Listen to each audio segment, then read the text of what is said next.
We return on the debate on the amendment to the Code of Conduct, now dealing with the third amendment, final amendment to be considered before we return to the proposition as amended. And I ask the greffier to read the amendment. Page 2, after the words Appendix 1 to the report accompanying the proposition, there should be inserted the words, except that within Appendix 1, Rule 13, the word certain should be substituted with the word relevant, and the words such as and that of specific terms and agreements, including membership by selection or invitation only, should be deleted. Chair of PPC. Thank you, sir. During the latest briefing that PPC gave earlier last week, some members expressed some disquiet about the wording of Rule 30. Others were content with it as drafted. In order to ensure the rules are acceptable to the majority, PPC has brought forward this amendment so that the decision on how Rule 13 is worded can be made by the majority. It is worth noting members would only be required to declare a relevant interest, which might reasonably be thought to influence their approach to a matter under consideration. It addresses the principle that a perceived conflict of interest should be treated as seriously as an actual one. If we keep things hidden, the public will assume the worst. Members are entitled to private lives, and no one is suggesting that you need to make public every club or organisation to which you belong.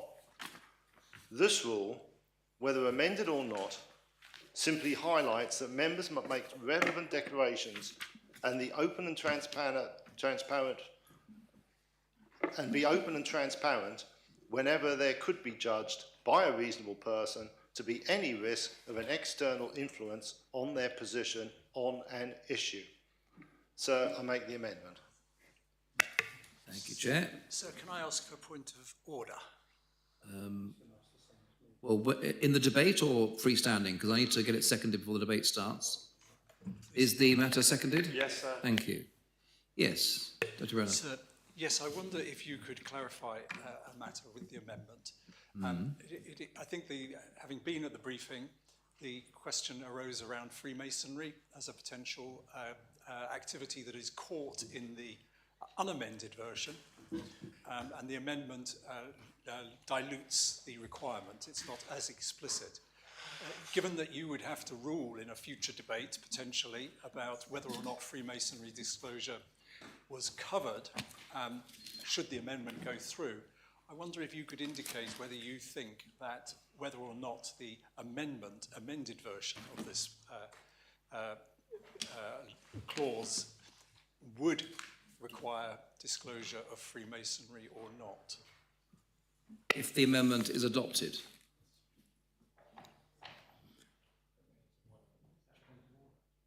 Well, it's a point about interpretation of the amendment, so it is a matter upon which, if asked, I can give a ruling. So, may I ask something?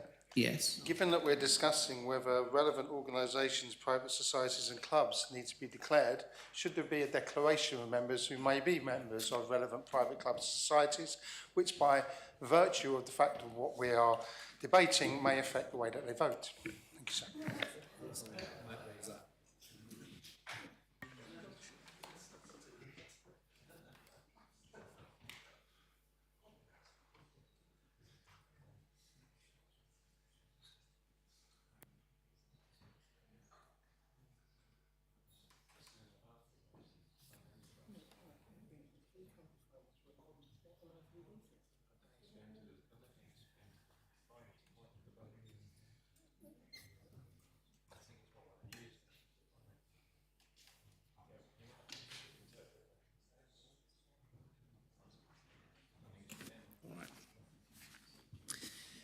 Yes, Deputy Brenner, I think the question you were asking me, and it's a matter of amendments as well, is if this amendment or the rule as currently drafted catches Freemasonry. Is that the question? I don't want to misrepresent your question. Yes, so the current rule, I think, unambiguously would capture Freemasonry. The question is whether the amendment would also in effect also require declaration of Freemasonry were it to be relevant to the matter under consideration.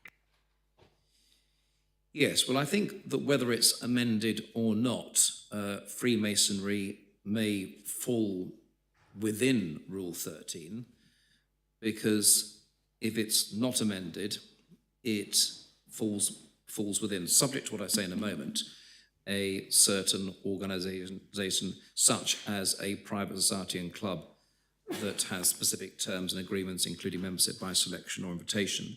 As amended, the rule will say, including membership of relevant organisations, private societies and clubs. So either way, Freemasonry may fall within Rule 13.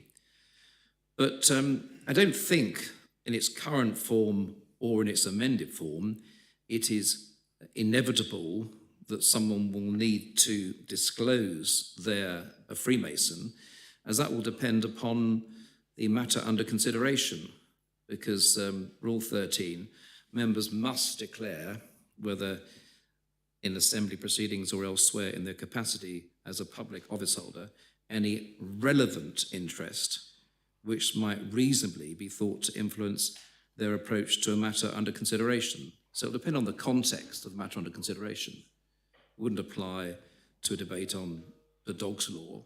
It would just depend on the context. So it may be in reality the difference between what's currently there and the amendment is quite a small one, because the obligation to make a declaration will depend on the matter under consideration, which of course links to the point the Deputy Ward just made. Standing Order 106, a member of the States must declare an interest at the earliest opportunity, clearly stating the nature of the interest if the member has an interest in a matter which is the subject of a proposition or a written or oral question, and so on. There's a strong argument, if this is really about Freemasonry, that a Freemason should declare their interests under Article 106, if that in reality is what this is all about. Yes, Conatable of Trinity. Thank you, sir.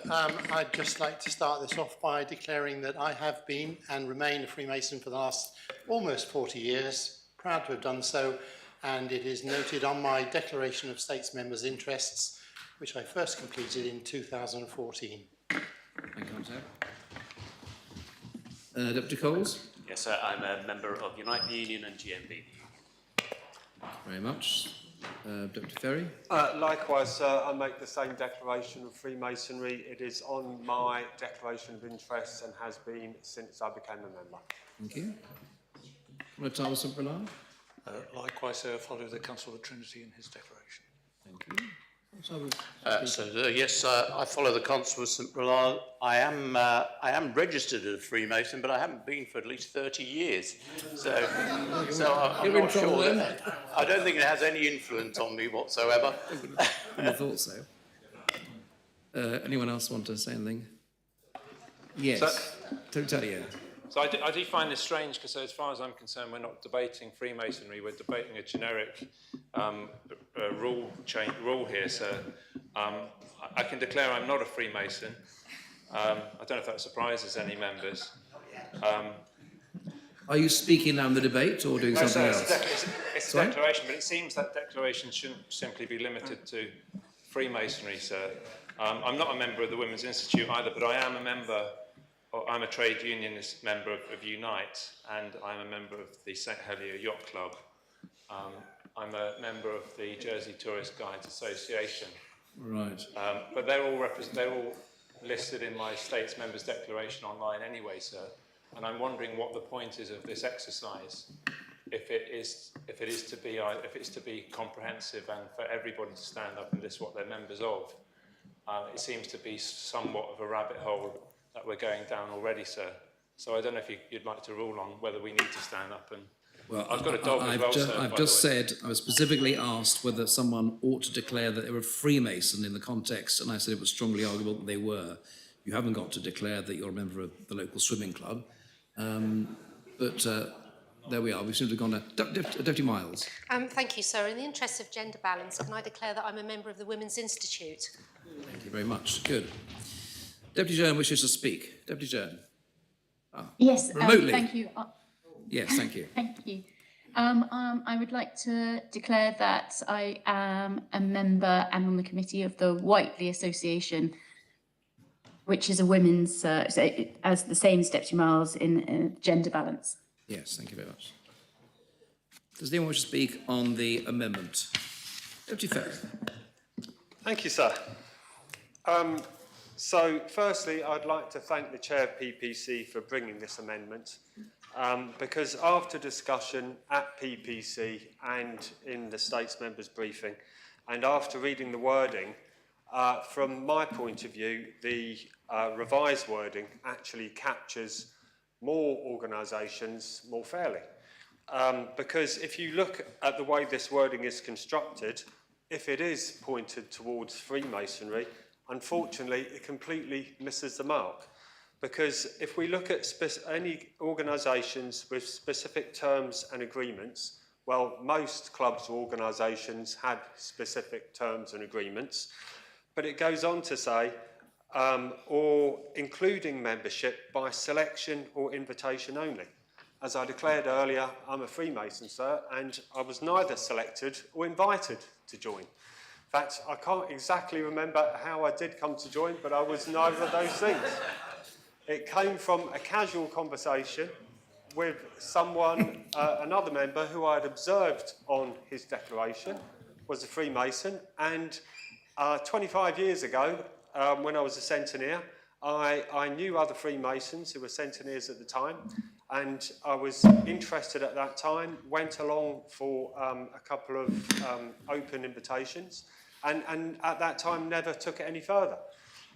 More recently, about 8 years ago, there was an open day during which I visited the temple in Stopford Road and had a good look around, and again, for one reason or another, didn't progress it, having a family and whatever things just got in the way.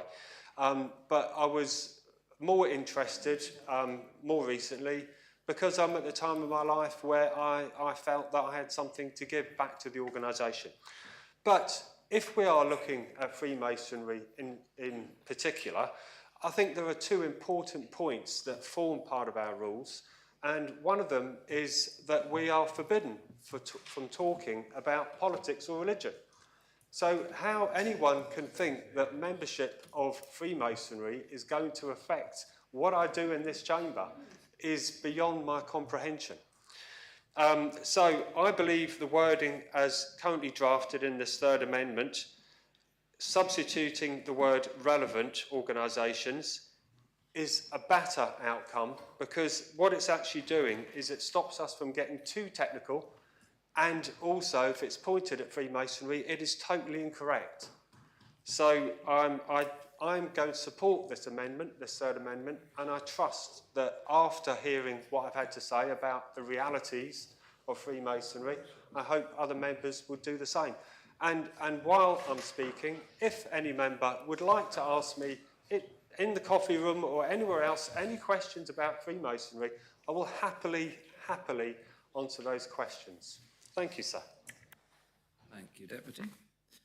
Does anyone else wish to speak on this amendment? Deputy Rob Ward. Thank you, sir. Yes, I would like to speak. So I am a very proud trade unionist, and I don't know whether I should declare it, but I think it was, I was trying to work out 35 years ago, sir, I was made an honorary member of the City of London Rock Climbing Club. It was quite a heavy night out.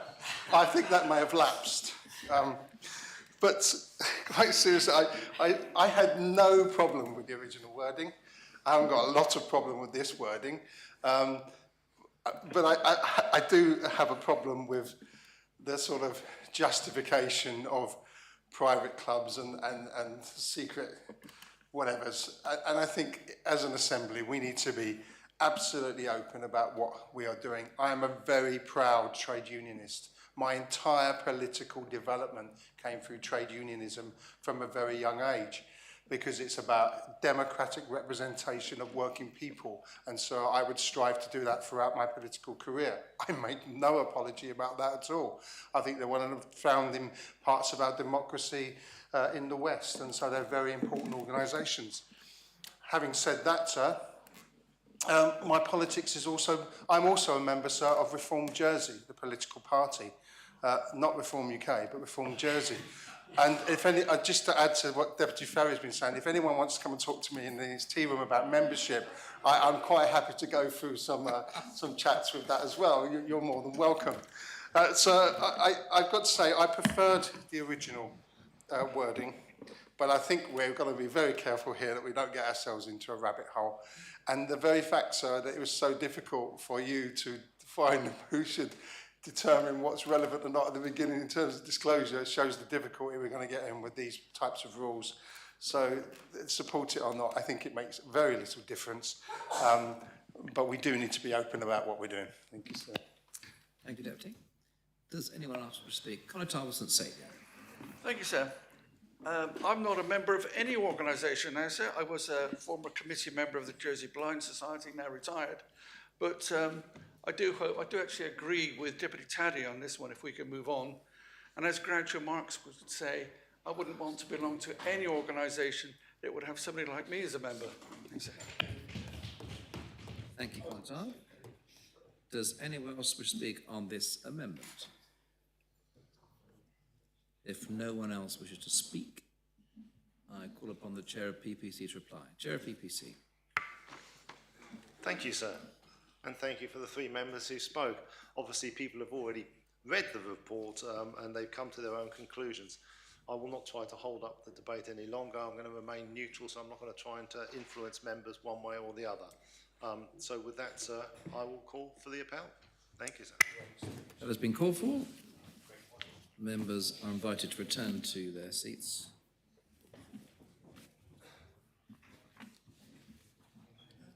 I ask the greffier to open the voting.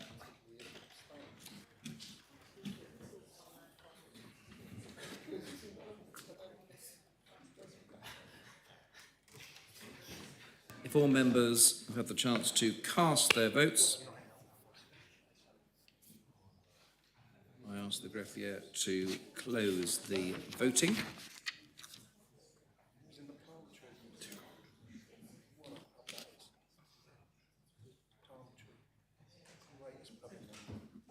And I can announce that the amendment has been adopted. 30 votes for, 10 votes contre, and 2 abstentions.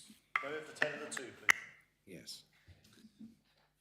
Those members voting contre, the Connétable St Lawrence, St Martin and St John, and Deputies Moore, Mezek, Ore, Renouf, Catherine Curtis, Stevenson and Jearn, and those members abstaining, Deputies Rob Ward and Kovac. We now move back to the proposition as amended. Does any member speak on the proposition as amended? Deputy Rob Ward. Thank you, sir. I'll be sure. I just have one issue with, I will support this, but I have one issue that I think we all need to think about, and every management structure needs to think about, and this is about management of us, not leadership, but management. And whenever we add a rule because of one incident and then add a blanket rule, I think that is an error in management. Deal with the individual issues, don't deal with blanket punishment, if you like, because of one situation. And that is about not allowing dogs onto site. There are lots of our schools have dogs for helping children. I forget what they're called now. Therapy dogs, that's the thing. And to be honest, sir, I would suggest more than anything that in this assembly, a therapy dog would be very good for us all. And so I would absolutely push for that. I just think it's wrong to have one blanket rule when one thing goes wrong to be serious for one moment. I don't think that is good management, and I have to make that point, and I would do so whenever that happens. Thank you, sir. Thank you, Deputy. Does anyone else wish to speak on the proposition as amended? If no one else wishes to speak, I call upon the Chair of PPC to reply. Chair of PPC. Thank you, sir. And thank you, Deputy Ward, for highlighting that point on dogs. I'm sure that PPC will revisit that in the near future, or after the next election, and come back to it and come back to this Assembly. So, a strong code of conduct not only assures the public that we will not abuse the power given to us when we are making decisions on their behalf, but it also provides us with protection. It gives us a framework within which we can work, underpinned by the principles of selflessness, integrity, objectivity, accountability, openness, honesty, leadership, and respect. We should all be working to build the public's trust in us as members and inspire confidence in this Assembly. The easiest way to do that is to comply with all of the rules of the Code of Conduct. They are not overly complicated and are based on sound principles of honesty and transparency. We expect the public of Jersey to follow the laws we make in this Assembly. The very least that they can expect of us is that we can follow our own Code of Conduct. We build trust by demonstrating we can be trusted. These are the rules by which we commit to abide. Sir, I maintain the proposition and I call for the appel. Thank you, Chair. The appel has been called for. Members are invited to return to their seats. I'll ask the greffier to open the voting.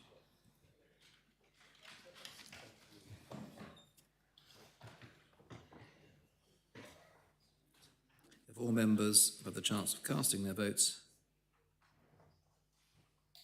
I ask the greffier to close the voting. Announce the proposition has been adopted unanimously, 42 votes for. The next item is consultation on fireworks and other pyrotechnics lodged by Deputy Andrews. The main respondent is the Minister for Justice and Home Affairs. I ask the greffier to read the proposition. The States are asked to decide whether they are of opinion to request the Minister for Justice and Home Affairs to undertake a public consultation on the use of fireworks and other pyrotechnic articles in Jersey to be commenced no later than December 2026, with the aim of A, gathering views from the public, animal welfare organisations and other relevant stakeholders regarding the impacts of fireworks and pyrotechnics, including the effects of noise and disturbance on pets, livestock and individuals. B, seeking views on whether current laws and administrative practices require reform on the sale, possession and private use of fireworks. And C, inviting feedback on possible measures to mitigate the negative impacts of fireworks and other pyrotechnic articles, including but not limited to 1, the issuance of permits or licences for private fireworks displays, and 2, mandating the use of quieter fireworks. And to present the findings of this consultation, together with any recommendations for future policy or legislation, to the States Assembly no later than June 2028, and prior to lodging any new regulations under the Explosives Jersey Law 2014. Do you want to make a declaration, Connitab? What is that? I'd just like to declare that I know this is only a request for a consultation, but I ask your advice. I hold a bonfire night on closest to the November the 5th with a bonfire display on behalf of the Groover Battle of Flowers Association. So should I declare that, or was it necessary to? Well, the guidance is you should err in the side of making a declaration. But obviously, it's not a financial interest, but you've declared that interest. Thank you very much. Thank you, sir. Deputy Andrews. Thank you, sir. Firstly, I'd like to extend my thanks to the Minister for Home Affairs. It was probably about 1 year ago that I met her and her officer in Union Street. It was a brand new building back then. Well, it still is, but it must have only been the first few weeks that it was open. And we discussed the issue of fireworks because many of my constituents have raised with me directly their concerns about the frequency of firework displays, but also a number of firework displays have been taking place and people have not been notified. And so there is a greater need, I think, to look at the Explosives Jersey law. Obviously, the decision was taken to bring forward the 2014 law, but the regulations have not come into force. So I think there is definitely a need for this proposition to be proposed and for the regulations to be brought forward. And also we need revisions to the law. I think it's really important, sir, that we are, as politicians, we are attentive and we are listening to our constituents, many of whom have shared videos with me of their animals being directly affected by a number of firework displays. I think it's 2024, November time, in fact, there was a constituent who lives in the area of Richelieu Park, and they complained to me about one particular firework display, and they were complaining that the decibels that were being used were most likely illegal. Now, where I live, I could hear the fireworks display as well, and I live near Belazan, and I also had a number of constituents come to me over the next 2 to 3 days complaining about firework displays taking place and people not being notified. So I think there definitely is a need to ensure that there is better oversight. Personally, in terms of if somebody was to ask me about my own personal opinion, I do question whether people should be able to buy fireworks and for there to be private firework displays, but of course a number of people would probably oppose that position, and that's perfectly fine. And this is the reason why we have a consultation, sir. It's about giving people the opportunity to contribute to the consultation so we can actually be more informed about how the revisions to the law will be better enforced, because I think that is also another issue. There have been a number of animals that have been affected, and it's important that we are attentive to this and we are taking this matter very seriously. Now, Deputy Catherine Curtis, I think she shared on Facebook a number of statistics regarding the use of fireworks, and it was very interesting looking at the quantitative data. For instance, the requirement to inform residents, 58% of survey participants agreed that this should be a requirement, compared to about 3 to 4% who said they opposed it. Now, when we're looking at time limits on the sale and use of fireworks, and again, this is something that one of the connotables has also mentioned to me in discussions, there's about 51% of people who agreed that this should be in place. Also, limiting the amount of noise. Now, this again, I think is in the law. However, there have been a number of firework displays where I think it is probably only right that people have raised it with me, because there have been concerns about the noise probably exceeding the decibels within the law.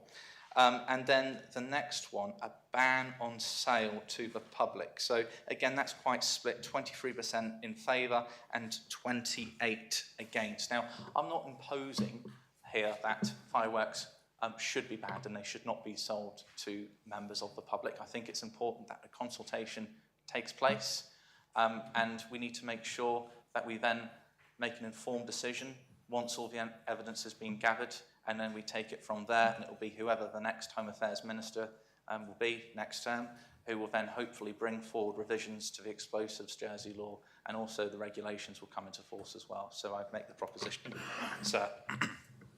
Thank you, Deputy. Is the proposition seconded? Yes, sir. Thank you.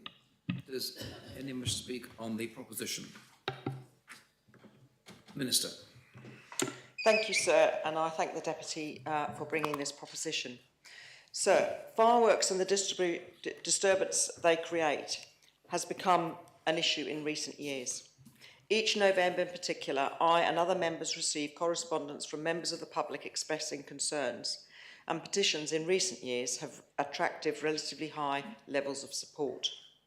It is for this reason, acknowledging the strength of public feeling, that the Council of Ministers have accepted Deputy Andrews' proposition.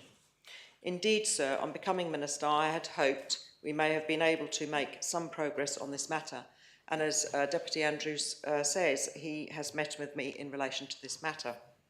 However, other legislation projects have taken priority this term, and members will no doubt see that there is a significant number of legislation items lodged by me at the next sitting. So I stand by the decision to prioritise work on legislation that deals with public safety and risk, including the tall building regulations we will be debating later, which the Fire Service identified as there being a pressing need for. And so it must be acknowledged that this is not a simple matter. Several of my predecessors have worked on developing regulations for the supply, possession and use of fireworks under the Explosions Jersey Law 2014, which is yet to be brought into force. This included a significant consultation on draft regulations under the late Constable Norman and a significant engagement with relevant stakeholders both up to and after the COVID pandemic. I've also met with a number of members of the public who have contacted me about this and have heard their views and the views on both sides. The comments paper presented sets out some further detail on both the complexities and the previous work undertaken. I also expect some of our colleagues on the Constable's benches, sir, may have their own recollections to share. So turning to Deputy Andrews' proposition, it asks the Minister to consult on the use of fireworks starting before the end of this year. Deputy Andrews includes certain things he would like that consultation to include. I would flag, sir, for members that it is important when consulting not to prejudge the outcome of any consultation. Any consultation will have to ensure that information is provided to islands to ensure they can offer informed contributions, and that allows for the expression of all views on the matter. So we will seek views on a broad range of options. Whilst it will be for the next Minister to implement actions as a result of the consultation, I would stress that there is a need for balance on this issue. I'm very sympathetic to the difficulties faced by those with animals and particularly livestock, having been brought up on a farm myself and still today have animals. It can be very difficult to manage, especially with unannounced displays, and we do have a responsibility for the welfare of animals. There will also be those people in our community, sir, who, for whatever reason, find the noise of fireworks particularly distressing. Members will also have received a representation from a member of the fireworks industry setting out their view. They rightly point out that many islanders currently enjoy fireworks and would wish to be able to continue to do so. Equally, many of those setting off fireworks are responsible and considerate in their use. That submission also highlights the potential harm to businesses within that industry from increased regulation, something that will need to be carefully considered. So this proposition is not really about my view, but from my perspective, I would support a tightening of regulations on the use and supply of fireworks, which still achieves the right balance. And if members vote in favour, I will look forward to following the progress on this in the next term. Thank you, sir. Thank you, Minister. Deputy Scott. Thank you, sir. I just wondered if the Deputy, I was reading the report to this proposition and the Deputy mentions carrying out an online poll. What I couldn't see any mention of, and said about 300 people responded and this, but what wasn't mentioned was the Jersey Opinion and Lifestyle Survey, which was carried out in 2025 by the Statistics Jersey. And so I think my concern is that, and I don't think the Deputy would have much control of this now, but that the actual way his proposition is worded, it seems to be treading ground that's been uncovered by a statistical survey, which generally are more representative of the population than an online poll. And this, in fact, did identify certain things, such as the 71% of men and 78% of women supported time limits on the sale of fireworks. 83% of men, 90% of women wanted a requirement to inform local residents before display. So I'm just trying to seek a bit more in terms of clarity about what he thinks that this proposition will achieve in terms of providing information that the actual survey hasn't. Thank you. Thank you, Deputy. Client Officer Martin, do you want to speak? Yes. Thank you. Thanks. First of all, I'd like to declare that I am an active member of the Gory Face and Bonfire Committee. And every November we hold a very well organised and well publicised public bonfire event. I think we're about the only one in the island now, and we attract over 6,000 people to our village green for spectacular fireworks and a bonfire. However, as a constable, and I hope that with this legislation, with this proposition, which I do support, something like that where we publicise it well in advance and on all media and on everything else. I hope something like that can go ahead, because we have raised tens of thousands of pounds for charities. But as a constable, I'm very well aware of private displays which are unannounced, which do cause unbelievable distress to some people and to pets. And it's these small, unannounced firework displays. Actually, some of them aren't that small. Some of the ones which have happened in the parish in the last year, the people who've held the wedding or the event that they're celebrating can spend up to about £7,000 on the display. So they're not little, they're not letting off a few fireworks in your garden. So I am for this. I hope that the well-organised public displays would not be stopped, but I would support legislation to have people declare that they are having a bonfire and let a firework display and make sure that all neighbours and those in their parish are aware of it. Thank you, sir. Thank you, Tom.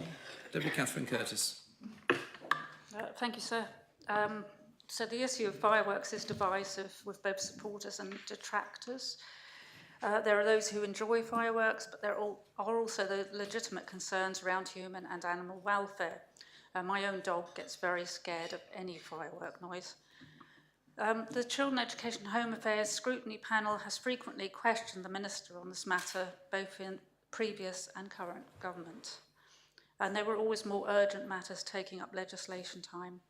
We did, however, ask that questions on fireworks be included in the Jersey Opinions and Lifestyle Survey, and we drafted those questions, and with some editing, they were accepted. So there has been an island-wide survey, a very recent one, and as referred to briefly already, responses showed that the majority of adults were in support of requiring organisers to inform local residents, time limits on the sale and use of fireworks, and limiting the amount of noise that fireworks can make. The majority were also opposed to a ban on fireworks. I just hope that this can be progressed in the next Assembly. Thank you, Deputy. Deputy Alex Curtis. Thank you, sir. Not much to say on this one, given it is for a consultation. We should welcome the Minister's comments on a consultation being fair and open. So I do want to make two comments that I hope are included in said consultation as it's likely to be approved. I should declare I organised a good number of years back the university I went to's fireworks, which was attended by, yes, many thousands of people, and was good, and I did have my training for that. What I think is important in any consultation on this is separating and to the Conotop of St Martin, what one constitutes a private event and what one considers a personal event. I think the issues we see right now are those of people spending many thousands on professional events for private purposes. And those are things one can easily regulate, one that can have a big impact because you can put a lot of money behind a professional organisation to cause a lot of impact. I had a lot of fun with fireworks and French firecrackers, petards, or whatever you'd like to call them growing up. I'm sure many of us have. And I think what would be a great shame is if we don't recognise that the scale of impact, I think, is lower, and I think we have to judge people's freedoms to operate fireworks personally. And when I say personally, I mean to light the wick itself, or to, if they're ambitious, program the automatic electric firing, which is very unlikely. I think the scale that is involved in personal firework displays, those where people come together, light the fireworks, is a very different matter to private events, and that any consultation into this should consider that, because I personally don't think, I mean, the impact and scale that one can organise with people personally lighting fireworks is very different to a modern display. And I say that having our fireworks display having been 20 minutes long, with hundreds of lightings, and they were all done by hand, it's a limit you can push, and it's nothing compared to what these modern systems can do with electric firing. And I think we should, in any consultation on these restrictions, consider the personal liberties of people doing things for themselves without procuring a professional service. And I hope that's taken into consideration. Thank you, Deputy. Deputy Taddeo. Thanks, sir. I was pleased to hear the Minister say that she's open for a consultation, but she stressed the point that there needs to be balance in this, and I completely agree with that. I would hope that actually we know that the Joel survey has already been referred to. We know there's a balance here to be struck between an age-old tradition where people enjoy to go out on special occasions. One thinks of New Year's Eve into New Year's Day, fireworks night, 5th of November. I'm not sure all Catholics necessarily feel the same about the 5th of November. That's perhaps something for another time, sir. There are key dates, obviously, in other cultures in Jersey as well, which have that tradition of fireworks. We did also get some correspondence, I think, from somebody in the industry. There are very few people in Jersey who supply fireworks, and I think it's important that we also listen to those voices, not just because they have a business interest, but because they have expertise and they deal with these matters on a daily basis often. It was pointed out to me, sir, that Jersey is perhaps an outlier in the sense that we don't have any organised government or indeed centralised or partnership organisation for fireworks at New Year's Eve into New Year's Day. I think Madeira's got a very well-known and well-established fireworks display that indeed brings people there specifically for New Year to see their fireworks. Dare I say, sir, that even Guernsey has its own New Year firework display. And I also noticed looking online that the GSPCA puts out advice. So I think that you know, it says that beware that there's going to be a firework display at 7 p.m. in St. Martin's, and there's going to be the main one around about midnight, so make sure you take responsibility for your animals. So I do also sympathise with the animal owners, whether it's dogs, cats, or actually horses. Indeed, many people in Jersey have animals. It has to be said that animals act differently, and they can act differently to fireworks at different times. I've got a dog who doesn't seem that fazed by fireworks, but he does get put off by the neighbour's bin. When the bin's being rolled out, he doesn't get put off by our bin. He doesn't like the postman coming around, so it does tend to be a man. But if I took him out to see the postman, he'd just be quiet and lick the postman. So there's no real rhyme or reason to it. And I think pet owners do also have a responsibility to make sure that they're not leaving pets.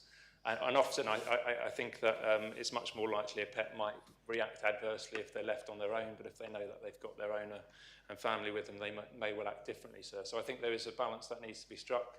Don't think we can speak in terms of generalisations. That said, the mover of this proposition, of course, has an absolute right to do that. And I think it's also perhaps incumbent on him in the summing up. He must have his own desired outcome for this. We don't just ask for a consultation if we want the status quo to remain. So there must be changes that the Deputy Andrews would like to see in this. I don't think there's anything wrong with that, but perhaps he could explain what he thinks is the possible outcomes from this and how we balance those competing needs in our community, sir. Thank you, Deputy.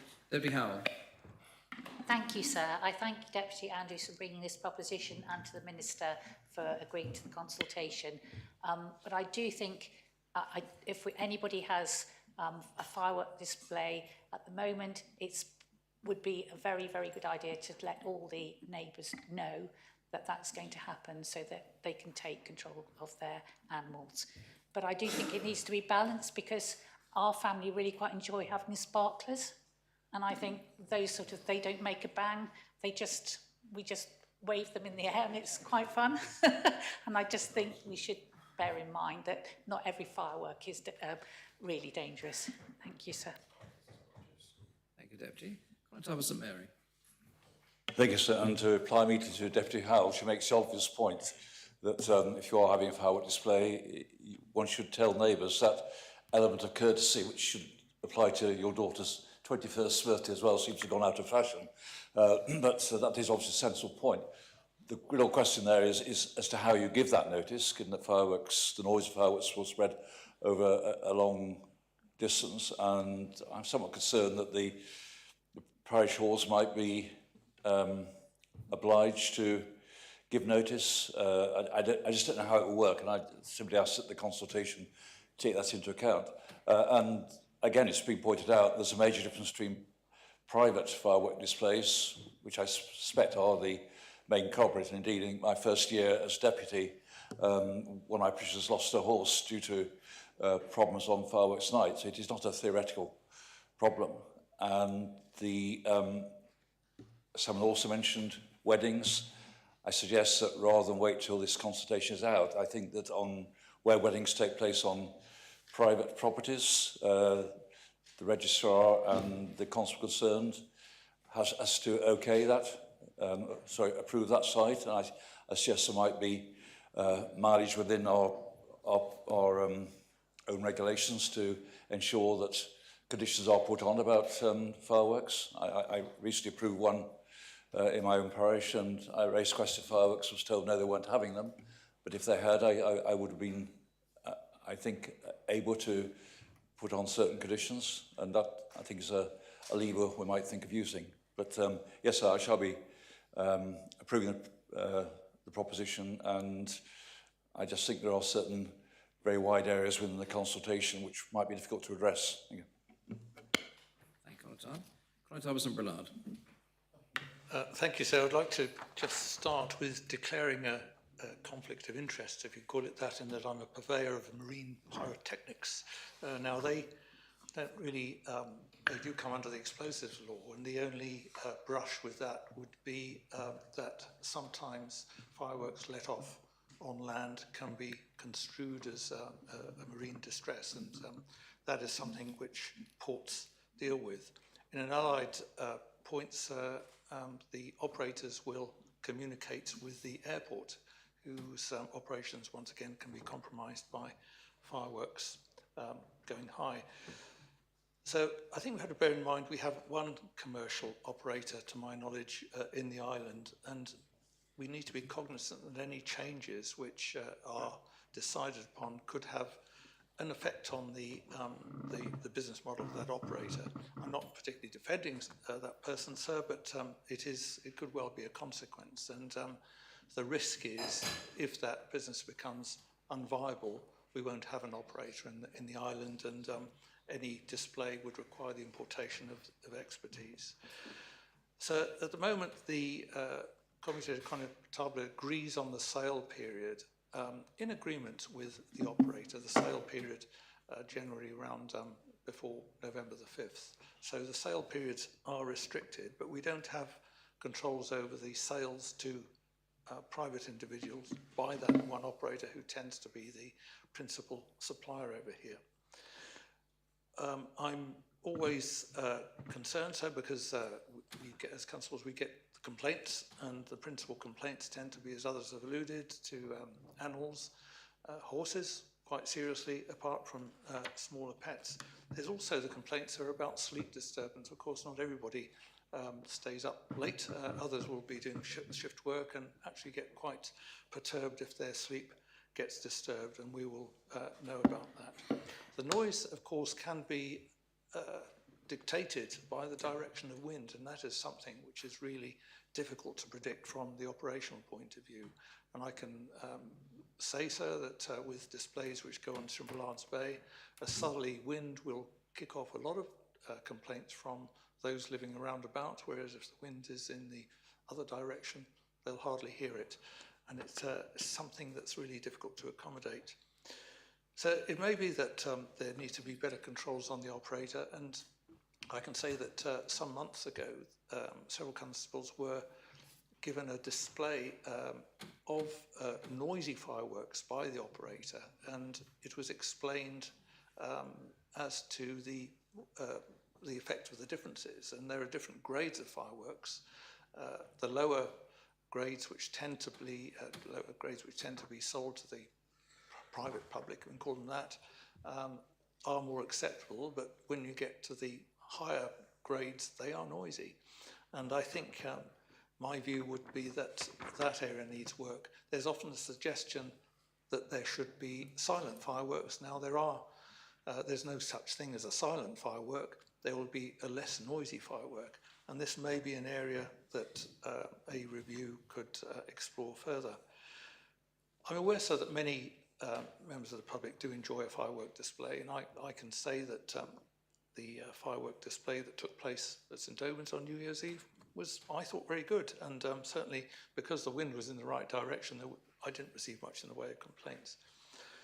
I think as regards the connotables, I think the communications between the operator and the parish halls isn't that good. I think we need to know better when these displays take place, because at the moment we understand that the operator does a letter drop round and about, but that's probably not good enough in this day and age. And we can easily put these displays on our websites if we know about them, and do our best to communicate that to affected or potentially affected parishioners.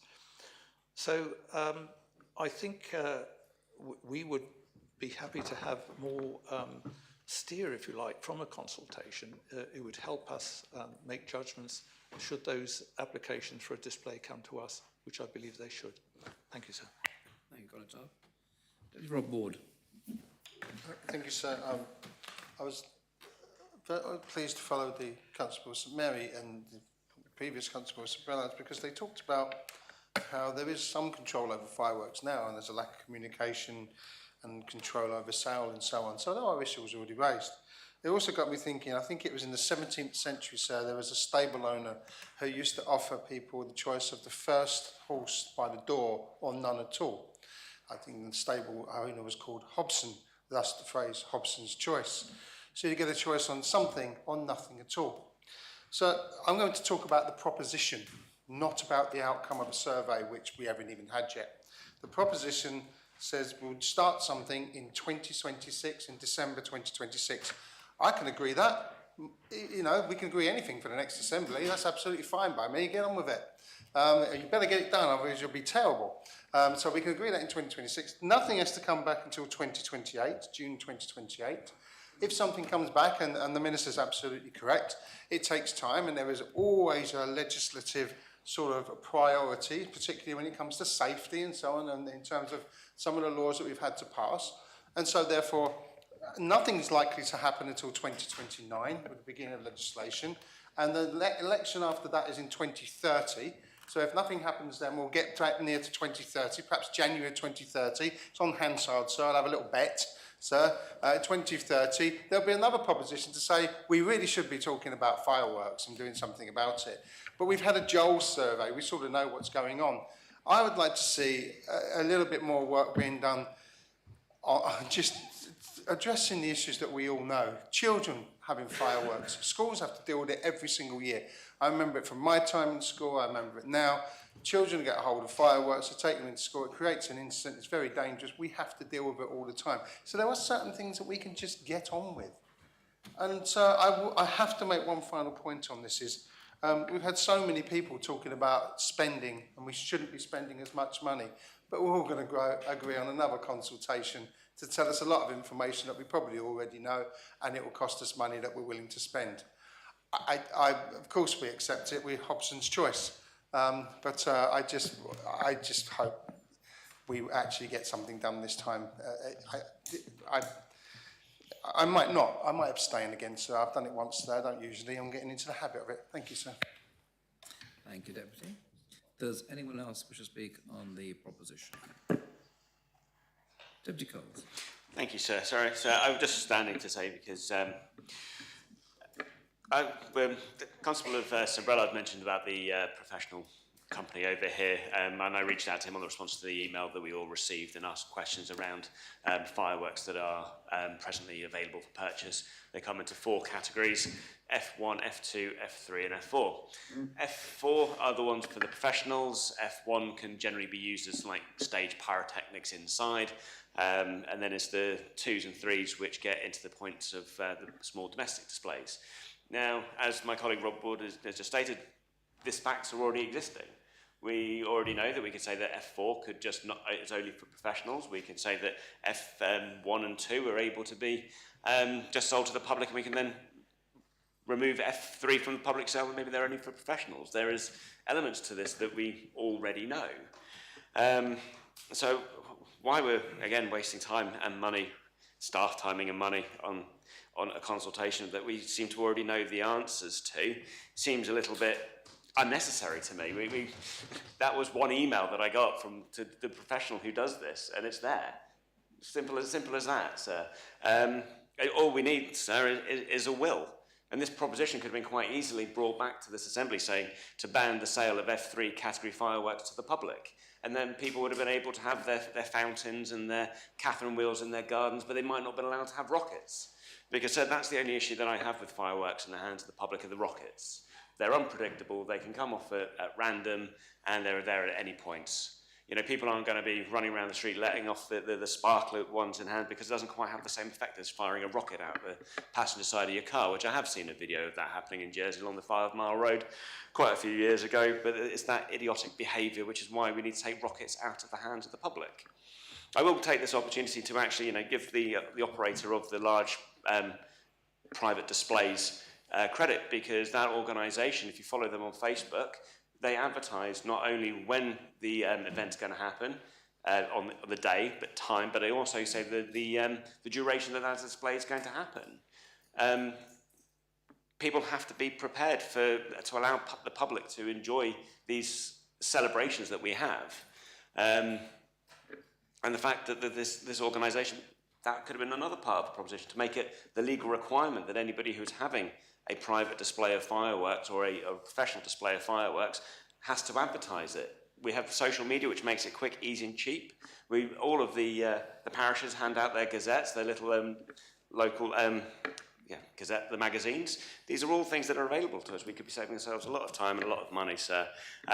It's not that I don't think we need to change the laws on fireworks, but is this the right way? A consultation which is legally bound, it's not bound to the next assembly. The next assembly can come in and say, nah, but they're not going to be able to follow that. Thank you, Deputy. Does anyone else wish to speak on this proposition? Deputy Andrews. Thank you very much, and thank you to the members who've contributed to this proposition. It goes without saying, sir, whenever legislation is going to be brought forward, the minister responsible will have to consult. There have been many consultations that have taken place across this term in office, and that's the right way to go about it. You cannot be a minister, sir, bringing forward legislation and you are not consulting, for instance, with industry, or you're not consulting with the people who may be directly affected. So I believe, sir, this proposition is the right way to go about it. And of course, there will always be a cost when consultations take place. And if people are to be complaining about consultations, then how, in God's earth, are they supposed to be delivering legislation? I think God's earth. Well, okay, well, sorry, I'll take that back. Well, how are they supposed to be delivering legislation if they are not then going to consult? They will have a canvas that they have not delivered anything. And that's the reason why, sir, I believe that this is the right approach. It's about engaging with animal organisations, but it's also about engaging with people who are the owners of pets, because they are probably the most vocal group who do want revisions made to this law. In response to Deputy Tabier, he mentioned about what I would like to see happen. Well, I think that's a different thing in terms of what the consultation is purposed for. I personally would prefer it if there was restrictions in terms of when fireworks could be sold, but also when they could also be used as well throughout the year. And I think that's probably better, because then at least we've got more controls in place. However, I think, as the Minister said, it's best if a consultation is impartial, as it will be. I know the officers are very capable, and they will make sure that all areas are covered in the consultation, all voices are heard, and then we can make an informed decision in terms of how we go about making revisions to the explosives Jersey law, and also by the bringing forward of the regulations as well. So I call for the appel. Thank you, Deputy. The appeal has been called for. Members are invited to return to their seats.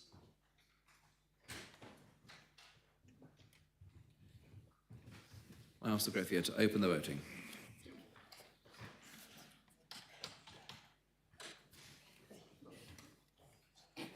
If all members have the opportunity of casting their votes, I ask the greffier to close the voting.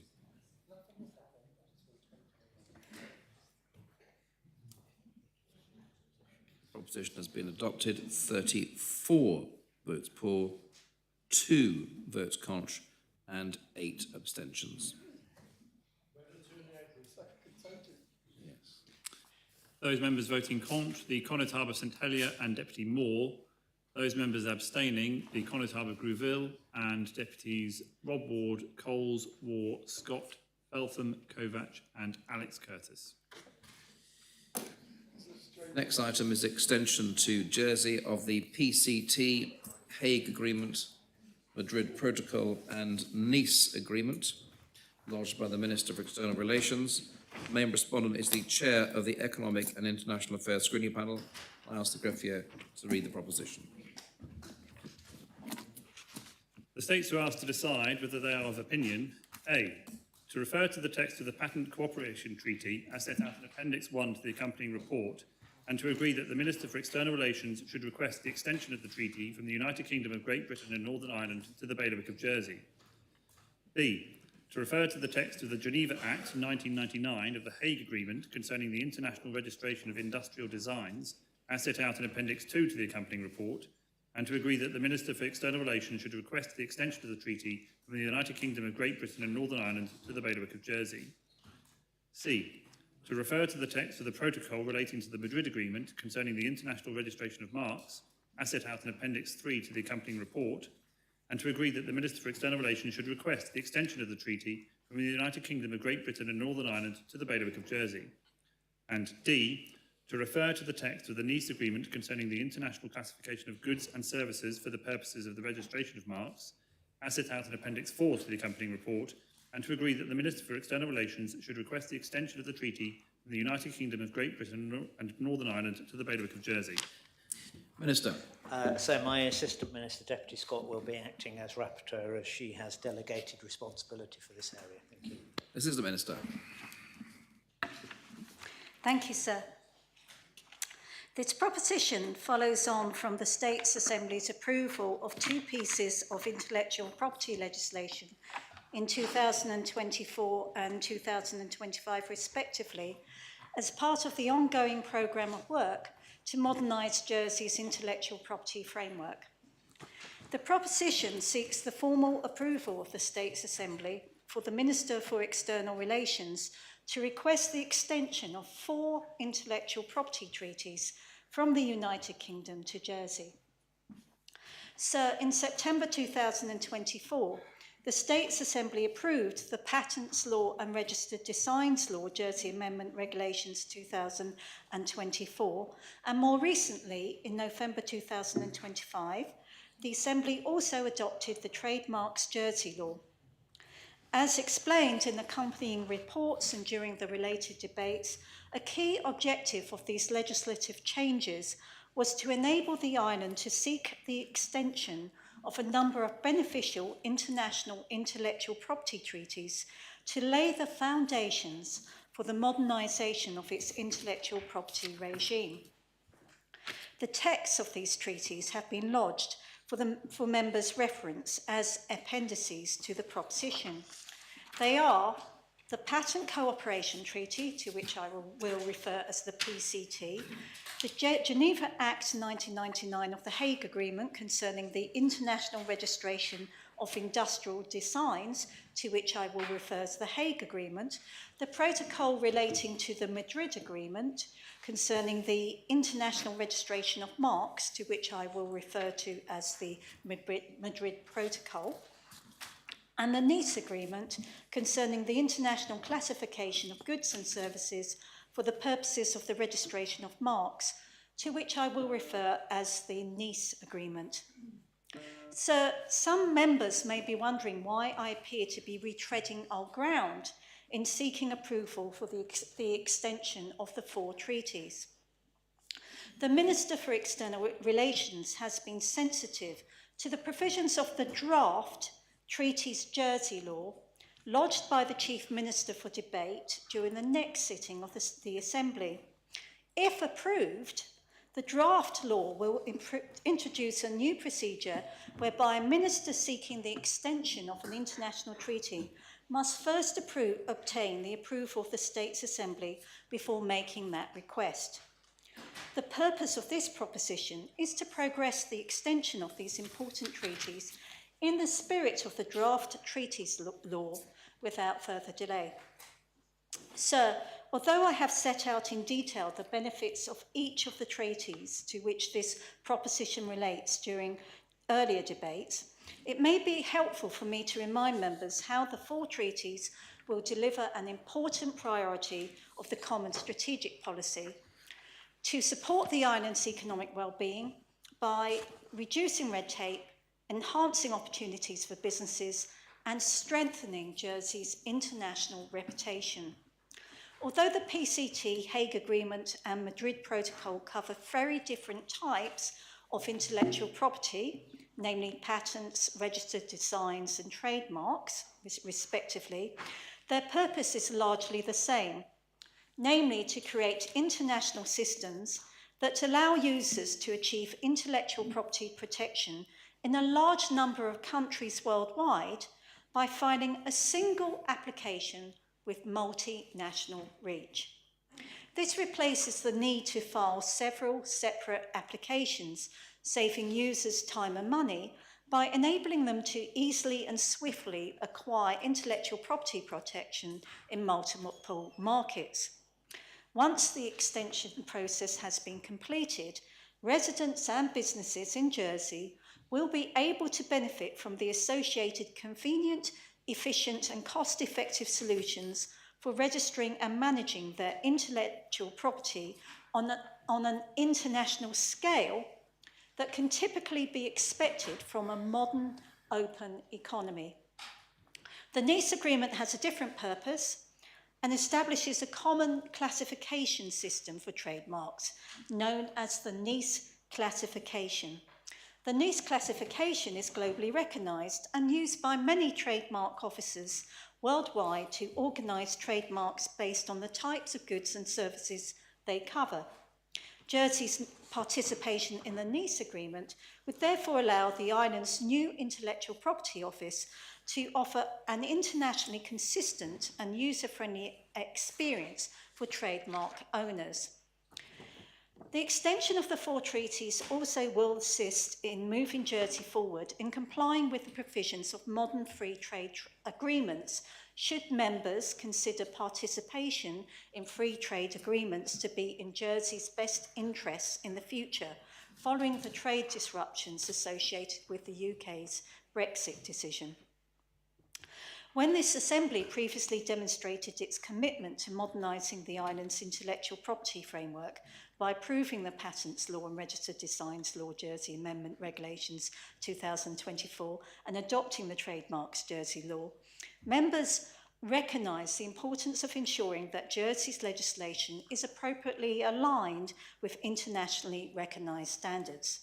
Approval of this proposition by the Assembly today would represent a further and important step in that process, one that I hope will be viewed as a natural progression from the legislative changes already agreed by this Assembly.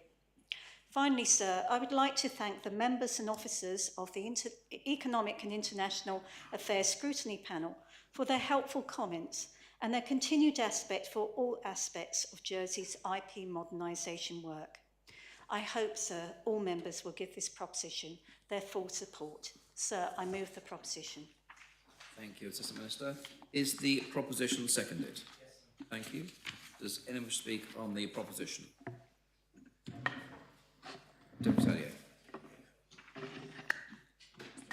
Thank you, sir. I wasn't going to speak for long, so it's just to say that our panel has looked at it, as the rapporteur has announced, and we're quite happy to support the proposals. We have issued a comments paper which is relatively brief. A few days ago, members can obviously read that for themselves, and we do think that this is in line with the propositions that were passed earlier in the year with relating to trademarks and IP legislation, and it does tie in with, of course, the goals of this government, sir.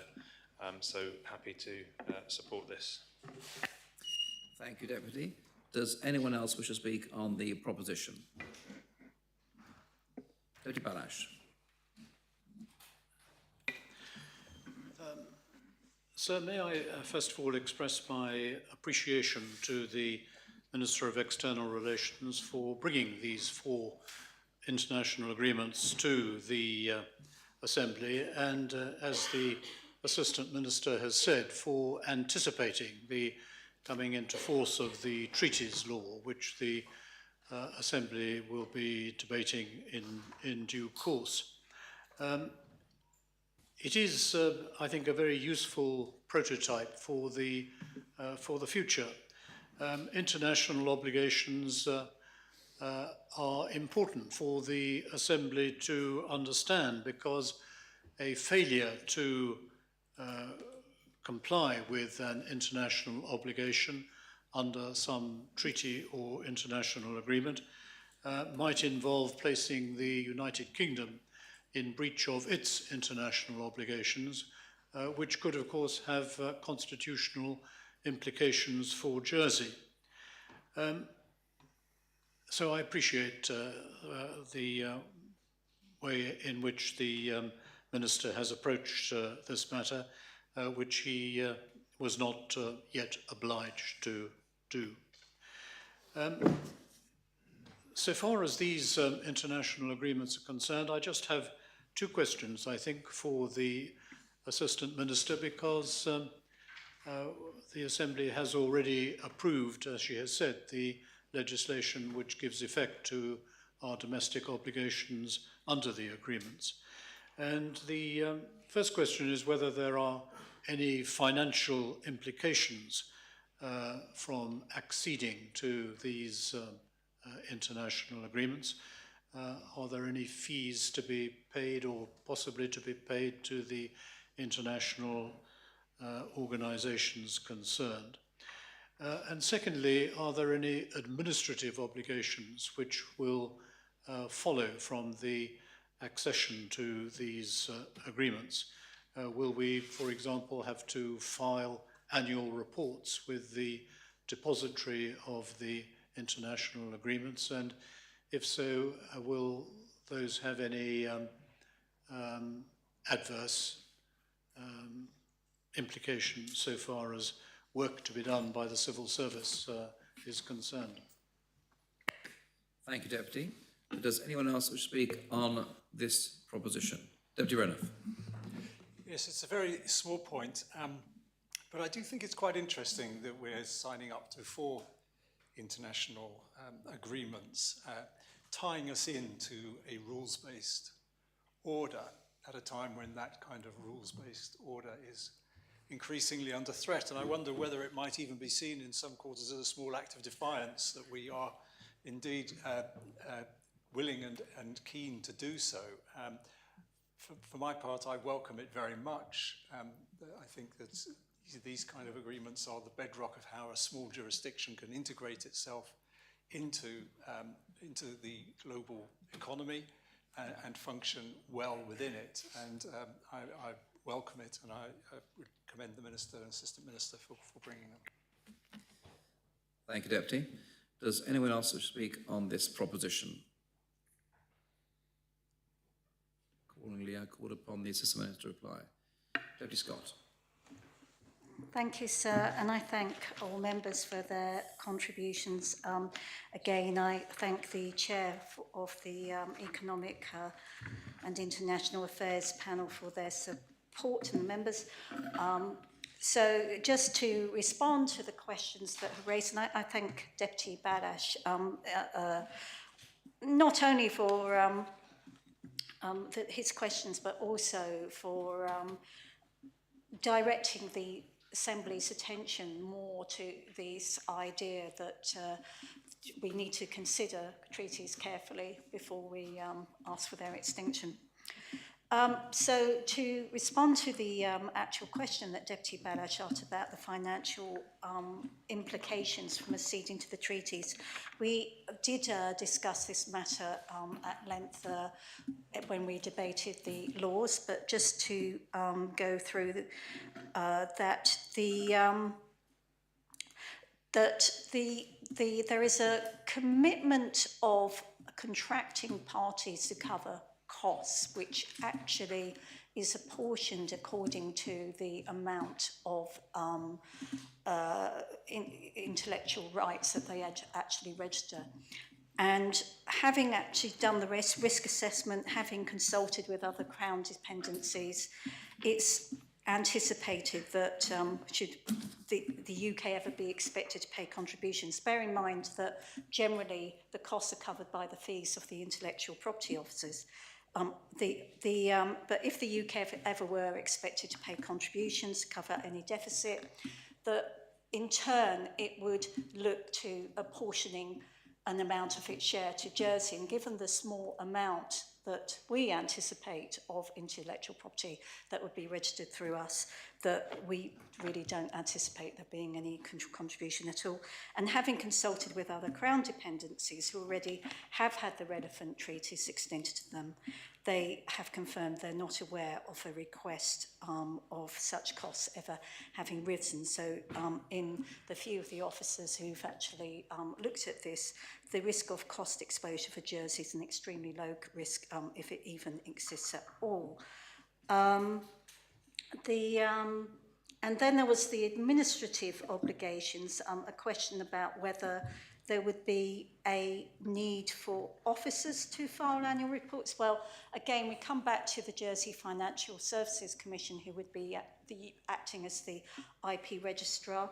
There's no annual reports that need filing with the WIPO itself, the organisation that which we would be basically the worldwide organisation that administers the intellectual property registration.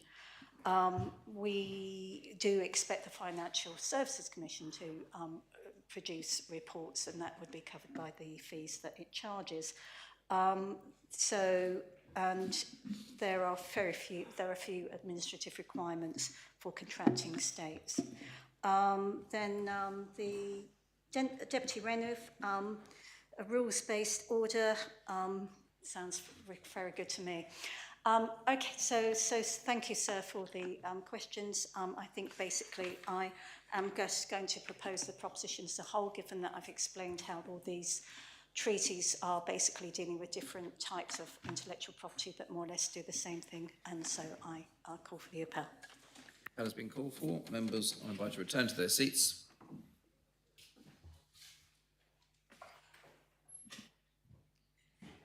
I ask the greffier to open the voting.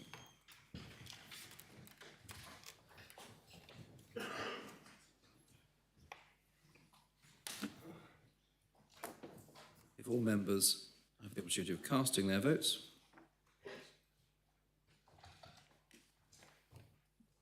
I ask the greffier to close the voting. Announce that the proposition has been adopted unanimously, 41 votes for. We now move on to the draft elections, consequential amendment regulations lodged by the Privileges and Procedures Committee. I ask the greffier to read the citation. Draft elections, consequential amendments, Jersey Amendment Regulations 2000. The states make these regulations under Article 72B of the Elections Jersey Law 2002. Chair of PPC. Thank you, sir. PPC brings this proposition, which is the final step required to reinstate the senators to this Assembly at the forthcoming elections. These regulations do not in themselves alter the membership of this Assembly, and so any members who are thinking this debate provides one last-ditch attempt to halt the reinstatement of senators will be disappointed to learn that it doesn't. When we approved the draft elections senators amendment law, P56, in September last year, we approved a citation at the end which brought into force several of the amended articles with effect from the 1st of February 2026. Whether we approve these regulations or not today, the membership of the Assembly will still include 9 senators from the 7th of June. These regulations simply tidy up the loose ends administratively. When we approved the so-called Senators' Law last September, 2 other election-related laws had been adopted but had yet to receive royal assent or been registered in the Royal Court. Those were the Elections Electoral Registers Amendment Law, P27 2025, and the Elections Amendment Law, P28 2025. These consequential amendments ensure those laws now include reference to the senators. There is also an amendment to a provision of the Regulation of Care Law, which some members may have thought was somewhat out of place here, but actually is required as references to senators are necessary in that piece of legislation. Sir, I make the principles. Thank you. Are the principles seconded? Yes, sir. Does any member speak on the principles? Those in favour kindly show. Thank you very much. The principles are adopted. Deputy Miles, do you wish to scrutinise this matter? Thank you. Chair, how do you wish to propose the regulations in second reading? I would like to take the regulations en bloc, sir. Thank you. Thank you. Are the regulations seconded? Yes, sir. Does anyone wish to speak on the regulations in second reading? Those in favour kindly show. The appel has been called for. Members are invited to return to their seats. I ask the greffier to open the voting.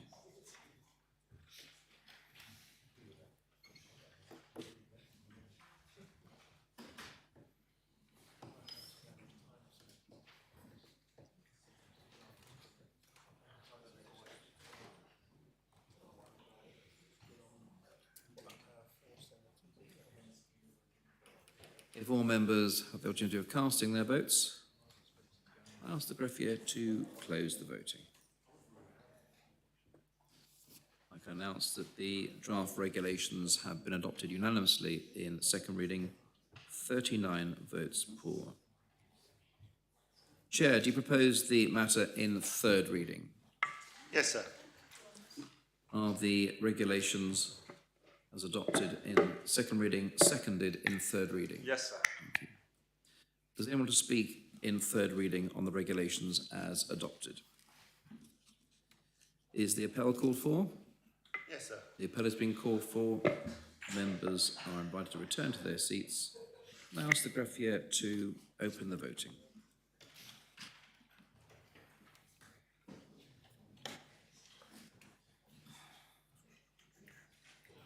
If all members have had the opportunity of casting their votes, I ask the greffier to close the voting. The draft regulations have been adopted unanimously in third reading, 40 votes for. The next item is the draft fire safety tall residential buildings regulations lodged by the Minister for Justice and Home Affairs. The main respondent is the Chair of the Children, Education and Home Affairs Scrutiny Panel. I ask the greffier to read the citation. Draft Fire Safety Tall Residential Buildings Jersey Regulations 2000 states make these regulations under the Order in Council dated the 28th of March 1771 and the Order in Council dated 14th of April 1884. Minister. Thank you, sir. Sir, I'm pleased to bring these regulations before the Assembly today. As many of you will know, when a fire occurs in a tall block of flats, it can create higher risks. This is because of the number of residents living in that building. The tragic fire at Grenfell Tower showed the devastating consequences that can occur when a fire spreads beyond its flat of origin. Tall blocks of flats are built with a range of safety features. However, the Grenfell Tower inquiry showed that several of these features did not work when they were most needed. This included the fire doors and the firefighter lifts. Our tall blocks of flats are not immune from these issues. Currently, there is no fire safety law which requires Jersey's approximately 140 tall blocks of flats to maintain their fire safety features. This is unacceptable, and we have fallen a long way behind other countries in our legal protections for the residents of these buildings. Today, we can change this situation and ensure the important lessons from the Grenfell Tower fire are implemented in our buildings. These regulations are not about requiring major upgrades to any building. Residents should be confident that their building was built with good fire safety features. Instead, these regulations will simply require fire safety features in the building to be regularly checked. This gives them the best chance of working effectively during a fire. They also require better information to be provided to residents and firefighters to help them in the event of a fire. Members may wonder why the regulations focus on tall blocks of flats. In fire safety terms, these buildings are considered higher risk due to the volume of residents that live within them and the difficulties in external rescues from above the 4th floor. For context, a tall block of flats is more than 11 metres tall or typically 5 storeys. In Jersey, other high-risk buildings fall under our main fire safety law. This is known as the Fire Precautions Law. This includes the hospital, care homes and hotels. The law requires these buildings to maintain fire safety standards. However, this law does not extend to tall blocks of flats. This means there's no legal backstop to ensure minimum fire safety standards are maintained. This is clearly not appropriate, given that approximately 8,500 islanders live in these buildings. A second reason for focusing on tall blocks of flats is due to the findings of the Grenfell Tower inquiry. This created new knowledge about how to improve fire safety in these buildings. I want our buildings to benefit from this learning to ensure they are well equipped if a serious fire occurs. I'll now like to talk a little about the regulations. They are sensible and logical and relate to things you might already expect to be taking place. I would like to highlight several important benefits they will bring. Firstly, plans of the building must be provided to the fire service. At the moment, firefighters don't receive these. This can lead to time being lost trying to understand the building when they arrive at a fire. This also prevents them from planning ahead. The provision of plans will prevent these issues and assist in training. They are also an extremely useful tool for incident commanders at the scene who use them to coordinate firefighters, develop tactics and manage evacuations. Another important requirement introduced is the duty to conduct regular checks of important firefighting equipment in the building. This includes features like firefighting lifts and rising fire mains, which provide water to every floor. The basic checks are designed to complement the professional servicing regime. The Grenfell Tower inquiry demonstrated the importance of more frequent, simple checks to help resolve basic issues more quickly. The other benefit is that the fire service must be informed if a piece of firefighting equipment is not working. This allows firefighters to adapt their tactics in advance of arriving at the scene and saves valuable minutes. Fire doors must also be regularly checked for the first time. This includes communal doors and flat entrance doors. The role of these doors is often underestimated. They are essential in holding back fire and preventing it from spreading. The self-closing device is there to ensure the doors closes when residents evacuate. The main aim of the fire door check is to ensure the self-closing device is working. At Grenfell Tower, many doors did not have working self-closing devices. This allowed smoke and fire to quickly spread through the building. This check will also require a simple visual check for clear and obvious damage. This will be supported by guidance. I want all residents of our tall buildings to be confident that their fire doors will work when they are needed. At the moment, if a door is damaged, the fire service has no power to require these to be repaired. This is not right, and these regulations will change that. Finally, the regulations will require better information to be provided to residents. This was an issue at Grenfell Tower, and it is also an issue in Jersey. This information will help residents know what to do during a fire. It will also explain the importance of fire doors. I want to briefly explain how we have developed these regulations. In 2023, the UK government introduced similar rules to address the Grenfell Tower inquiry's recommendations. The following year, we began a voluntary scheme to help buildings meet the same rules. This saw some good progress, with many buildings working towards those requirements. Over the past year, we have spoken regularly with building owners and managers. This has helped us to understand their views on the voluntary scheme and fire safety more generally. This work has helped us to modify the regulations to make them more appropriate for Jersey. This has been well received, and feedback has shown broad support from residents and other stakeholders.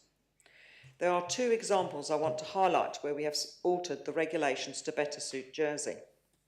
The first is related to external walls.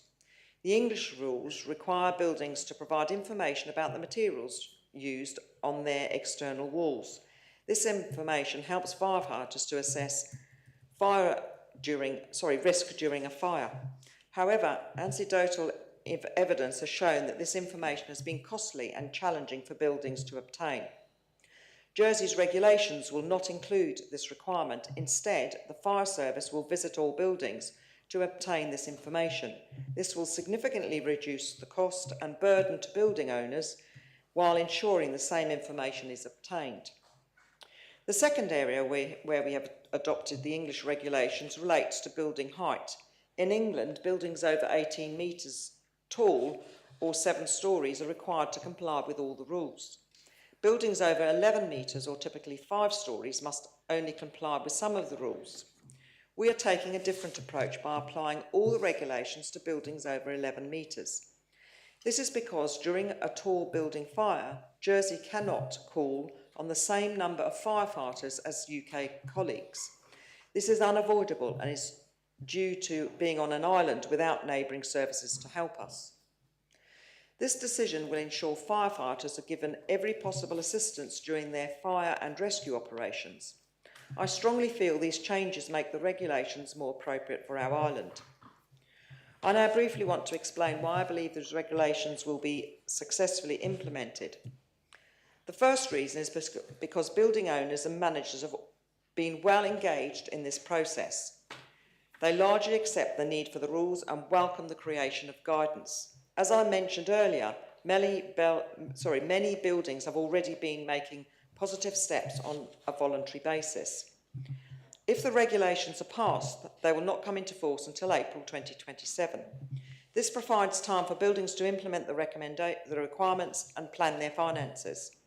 This timescale also provides time for guidance to be created. It is fair to say that some financial investment will be required from building owners to comply with the regulations. I believe this is necessary to ensure these important safety measures are achieved.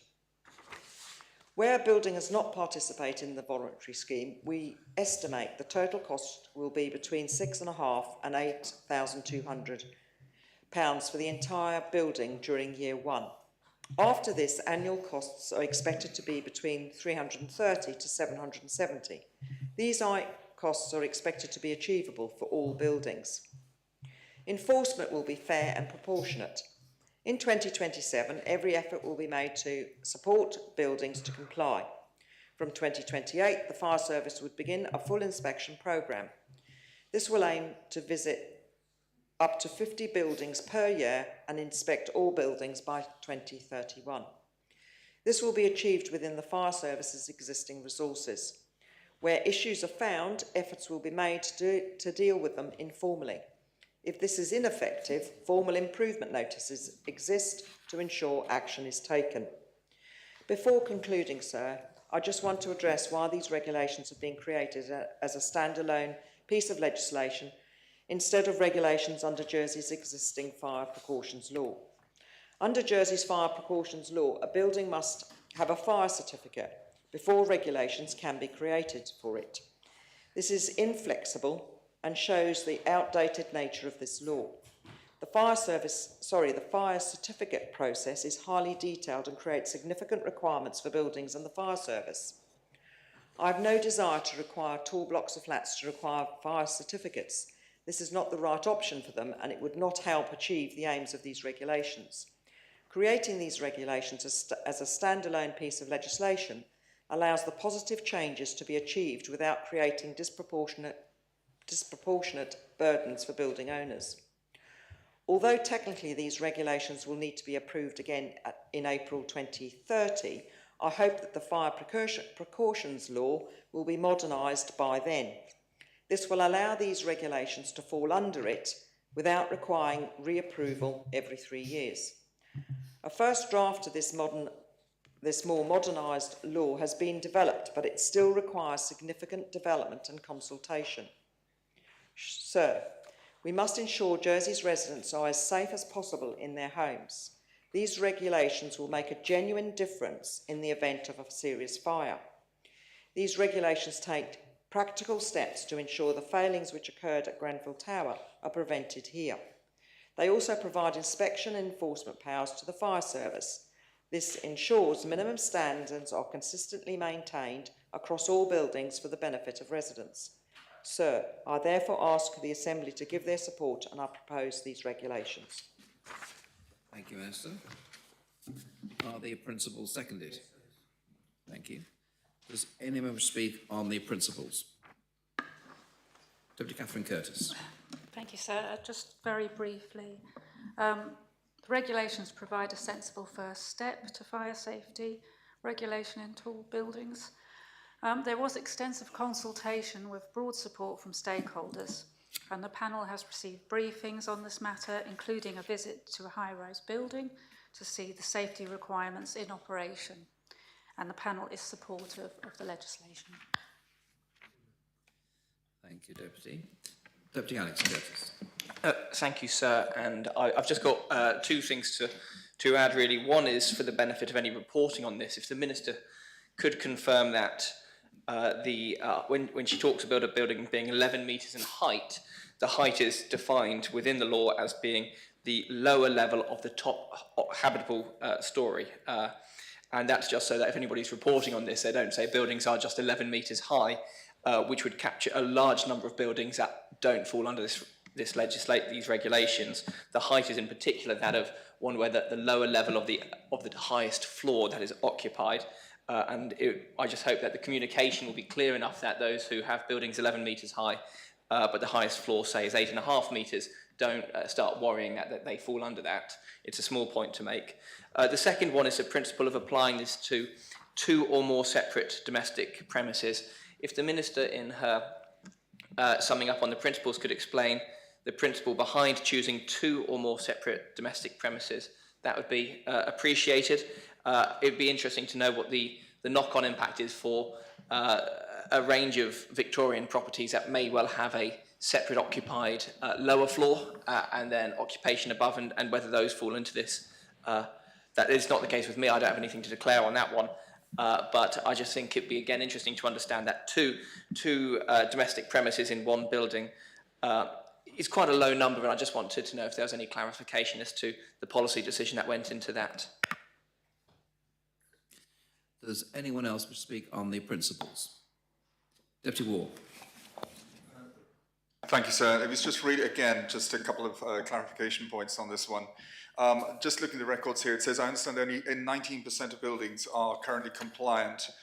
Just get confirmation on that figure. Obviously, this has significant financial implications for certain buildings. What I'd like to just know, just from a practical point of view, is how many stories does 11 metres look like? I mean, how many levels does that look like? How many buildings are therefore captured under this regulation? And just to confirm, that time frame to be compliant is by 2030. And finally, what happens if a building owner just simply cannot afford to meet the compliance? Does anyone else wish to speak on the principles? Minister. Thank you, sir. In relation to Deputy, and thank you for the 2 that asked the questions. In relation to Deputy Curtis's question, yes, this is correct. From the floor height at the highest level, the reason for 2 or more domestic premises is to ensure it applies to all blocks of flats.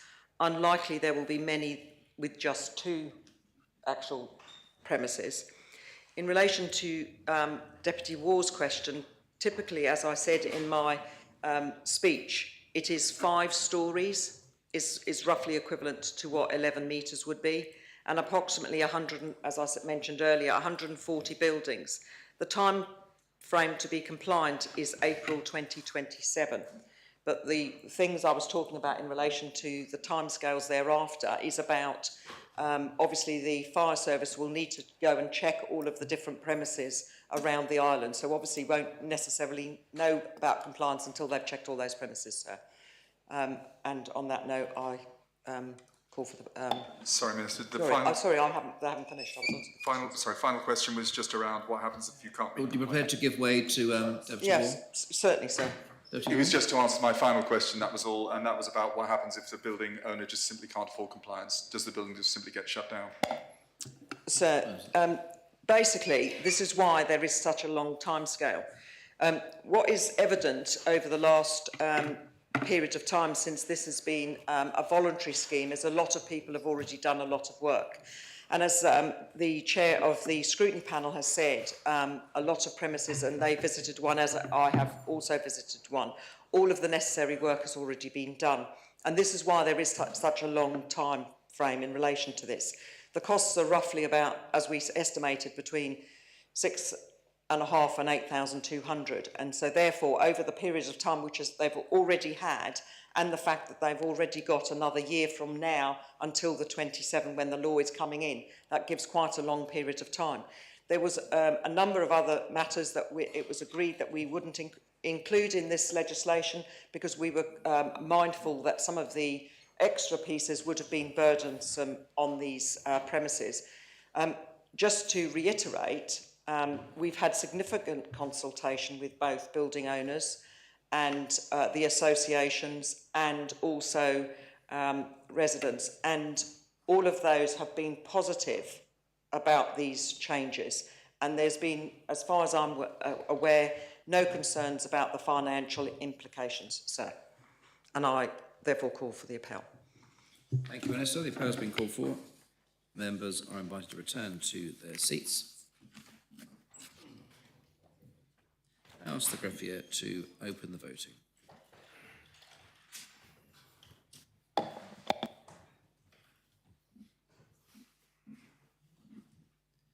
If all members have the opportunity of casting their votes,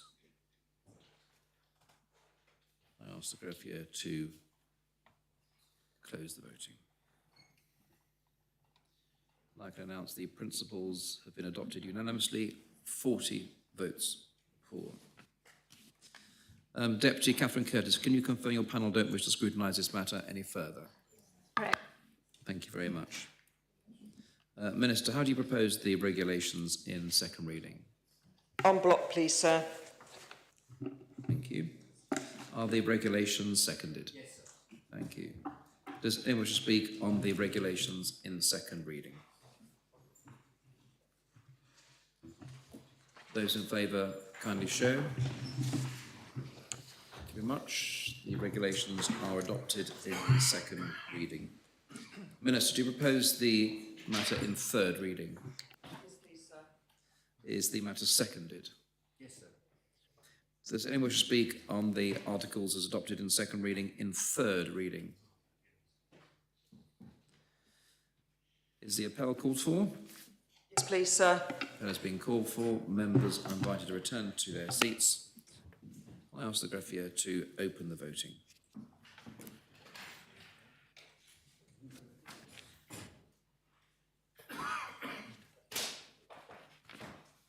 If all members have the opportunity of casting their votes,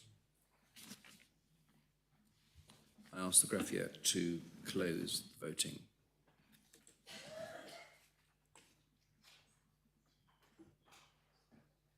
I can announce that the regulations have been adopted unanimously in third reading, 41 votes for.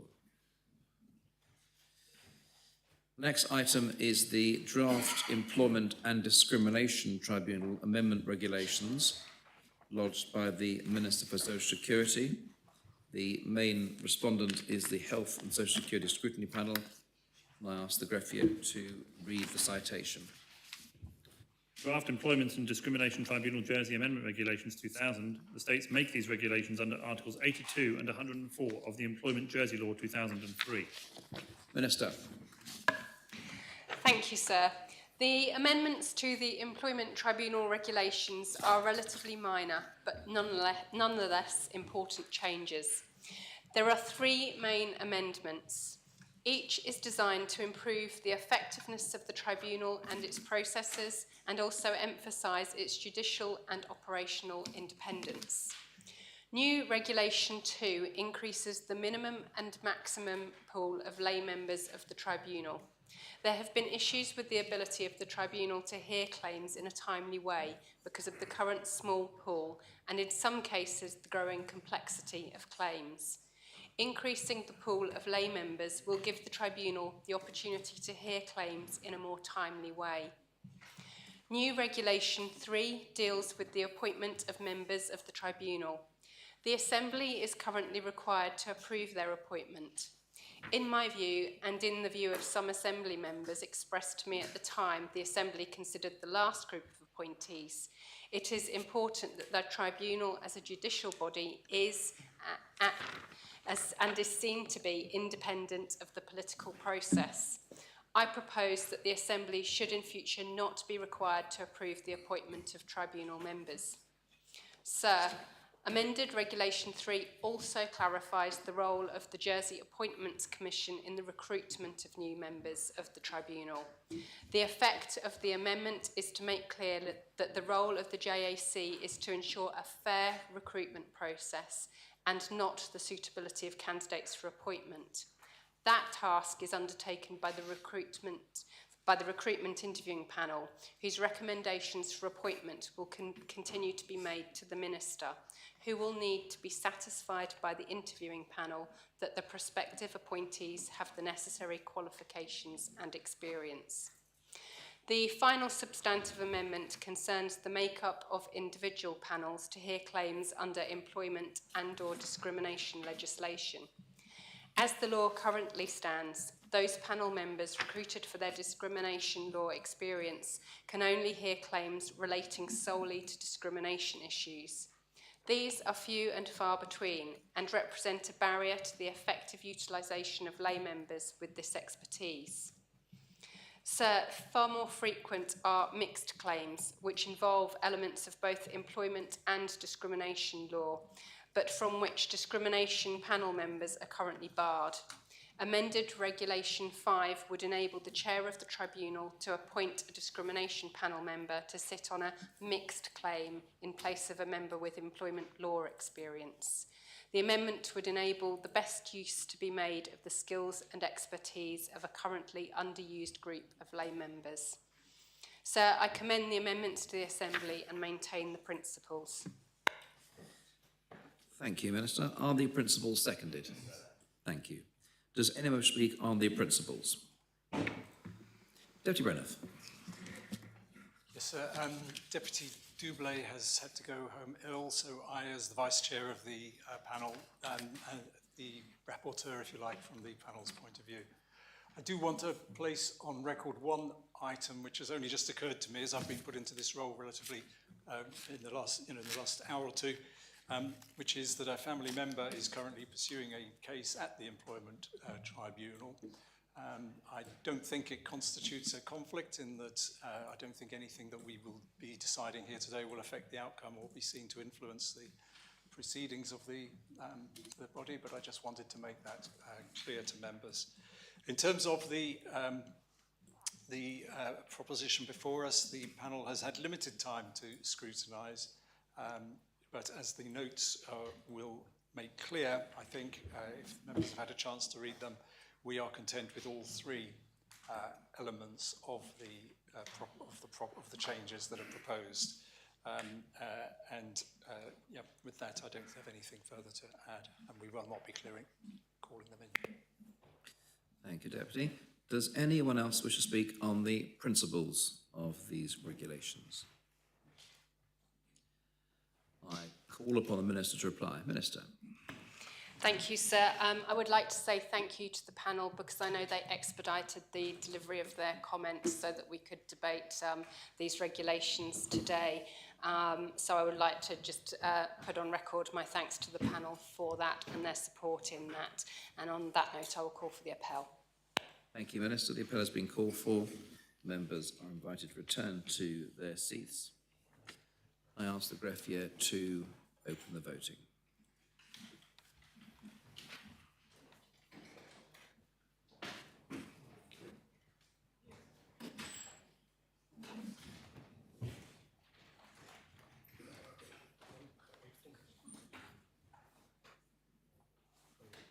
If all members have had the opportunity of casting their votes, I ask the greffier to close the voting. I can announce the principles have been adopted unanimously, 42 votes for. Deputy Brenner, can you confirm that your panel do not wish to scrutinise the matter any further? That is correct. Thank you very much. Minister, how do you propose the matter in second reading? En bloc, please, sir. Thank you. Are the regulations seconded? Yes, sir. Thank you. Does anyone wish to speak on the regulations in second reading? Deputy Balash. So I support the proposal that the appointments should be made by the Minister and not by the states. But I would like to address a short point on Regulation 3. Regulation 3 empowers the Minister to appoint individuals who are the chair and deputy chair of the tribunal. And the regulations separately require the chair and deputy chair to have a qualification in law. It is obviously important that the holders of those offices should be competent lawyers and fit to hold quasi-judicial office. It may be that the Minister of Social Security from time to time will have the ability to form a judgment on the ability of a legally qualified chair, but it may equally not be the case. If the Minister had not been in such a rush with this proposition, I would have liked to lodge an amendment to require the Minister to consult with the bailiff before making an appointment. The bailiff, sir, sees advocates in action and has the ability to make inquiries as to professional ability and character, all of which I think would be useful information for a minister to have before the minister made the appointment.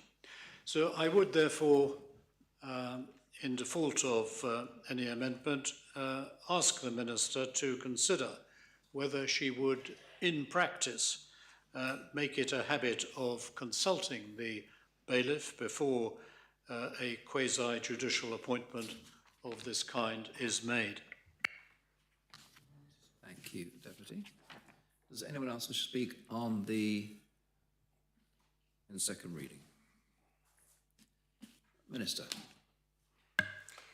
Thank you, sir. I will just correct the deputy because I wasn't in a rush to debate this particular set of regulations. I did it in good faith and collegiately because I know that we've got a lot of work coming on in the next few sittings, and it was for that and that reason only that I requested that we take it to this debate. At this sitting, sorry, sir. With regard to Regulation 3 specifically, of course, the current regulation, there is no incumbents on the Minister or indeed any member of the Assembly to seek any advice from the bailiff. I would leave it to the Minister at the time to decide whether they have enough information before them. Obviously, if I or a future Minister thought that they required additional information or advice from the bailiff, who happens to head up the judiciary, I'm sure that they would get it, and this legislation doesn't preclude them getting that advice. I hope that answers the Deputy's question, sir. Do you call for the appel? Yes, sir. The appel has been called for. Members are invited to return to their seats. I ask the greffier to open the voting.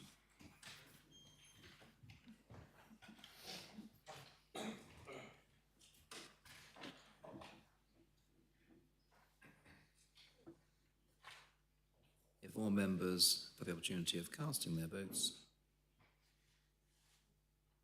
I ask the greffier to close the voting. I can announce the regulations have been adopted unanimously in second reading, 42 votes for. Minister, do you propose the matter in third reading? Yes, sir. Thank you, Minister. Is the matter seconded? Yes, sir. Thank you. Does anyone wish to speak on the articles as adopted in second reading in third reading? Is the appel called for? Yes, sir. Members are invited to return to their seats. I ask the greffier to open the voting.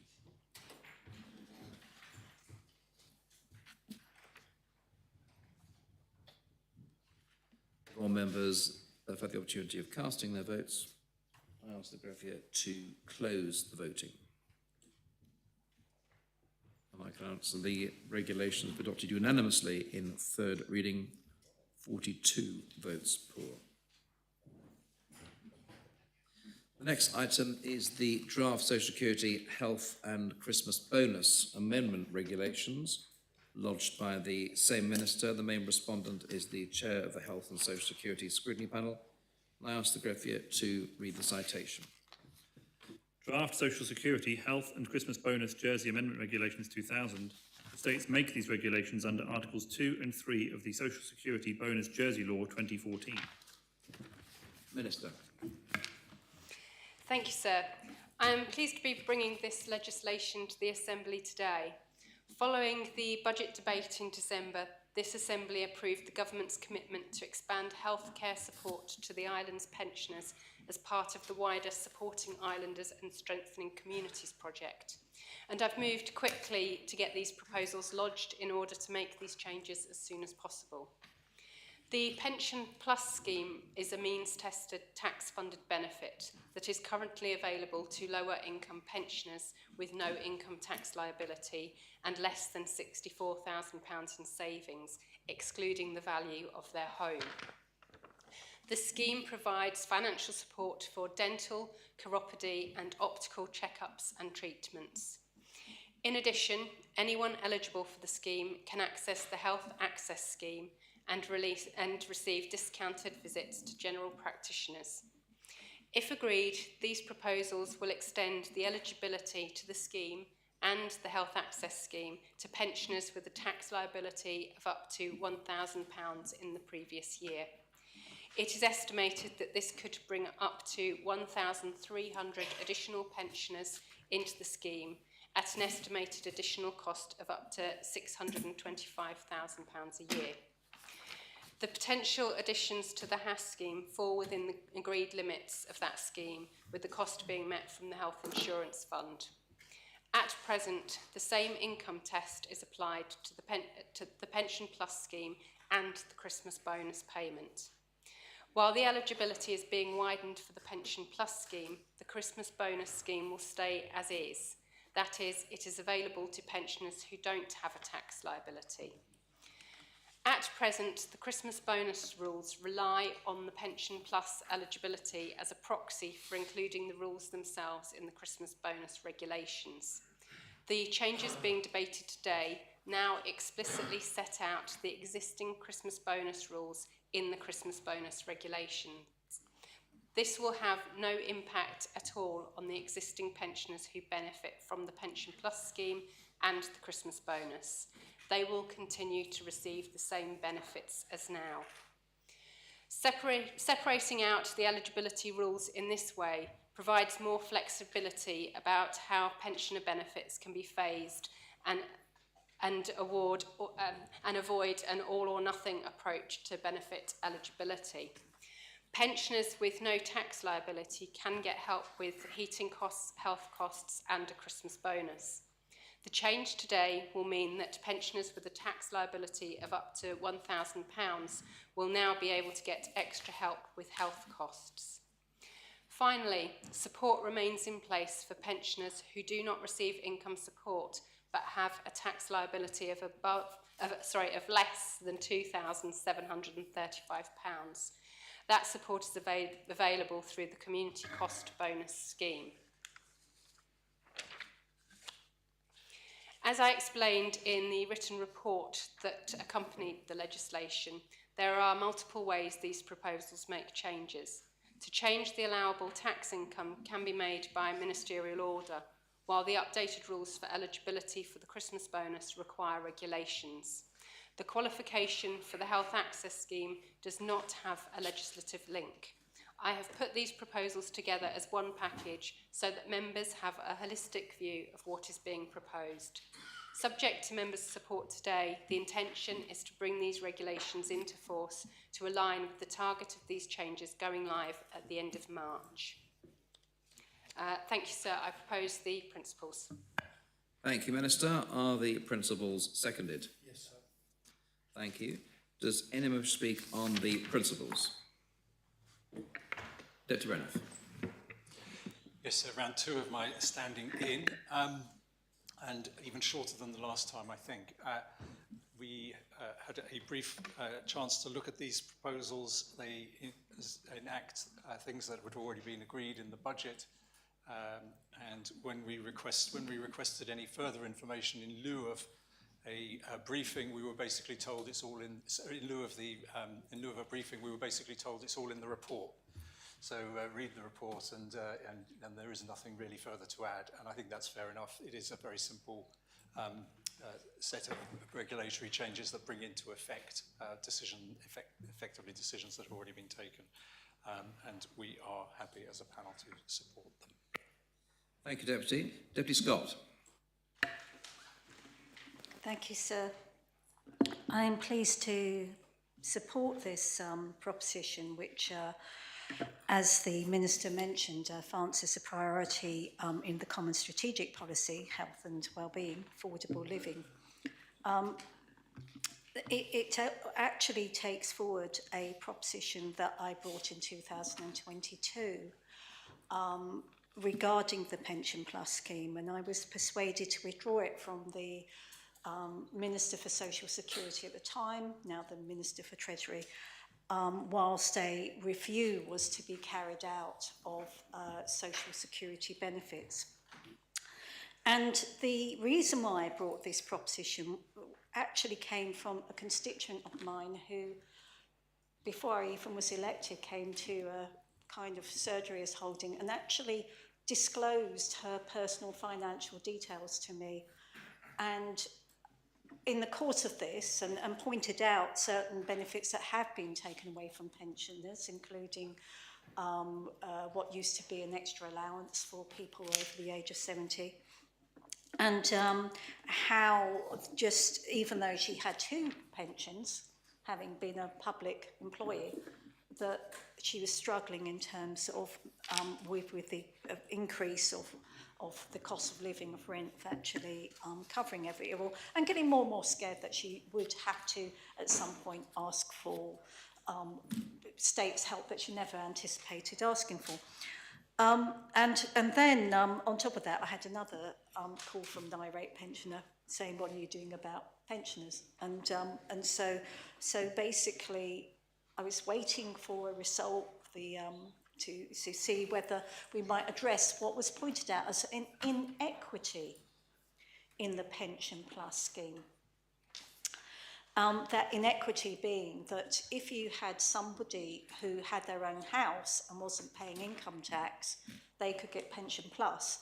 Whereas if you had somebody who was paying rent and an enormous amount of rent, even if it was that person only had £1,000 or taxable income that was absorbed by that rent, they would not get pension plus. So that was the basic inequity, the difference between having a house and not having taxable income beyond the actual threshold, and paying rent from when you had income that actually attracted a small amount of tax. And I'm really glad and pleased that this is being addressed, but nevertheless, that review, and this is what I asked the Minister, that I had understood there was something more holistic going on. And what still remains is an element of inequity. So, for example, as is mentioned in the report, if you've got up to £64,000 savings in your own house, you can get pension plus. But you might have the most amazing house. I mean, it might be worth 2 million. So the difficulties with this scheme remain. And another question I have for the Minister relates to the way in which these changes are being funded. Again, thrilled by them, but are they sustainable? It's come from a budget amendment that actually did divert some income from the Social Security grant, I believe. But you know, how confident are we sustainable? So unlike the scrutiny panel, which seems to have been happy with the report, I think there are these questions that need to be asked for the benefit of my constituents. And in addition, because the report also says that current, and this is put in italics, current eligibility criteria, that basically having pension plus gives you access to the Christmas bonus or so again it suggests, current suggests, well, we're going to take this away. So, sir, I want to thank the officers of Social Security, by the way, who helped me with this particular individual in terms of pointing out some support that was available. But I would also be grateful if the Minister would answer these questions, because I suspect my constituents will be asking them of me. Thank you. Thank you, Deputy. Deputy Balash.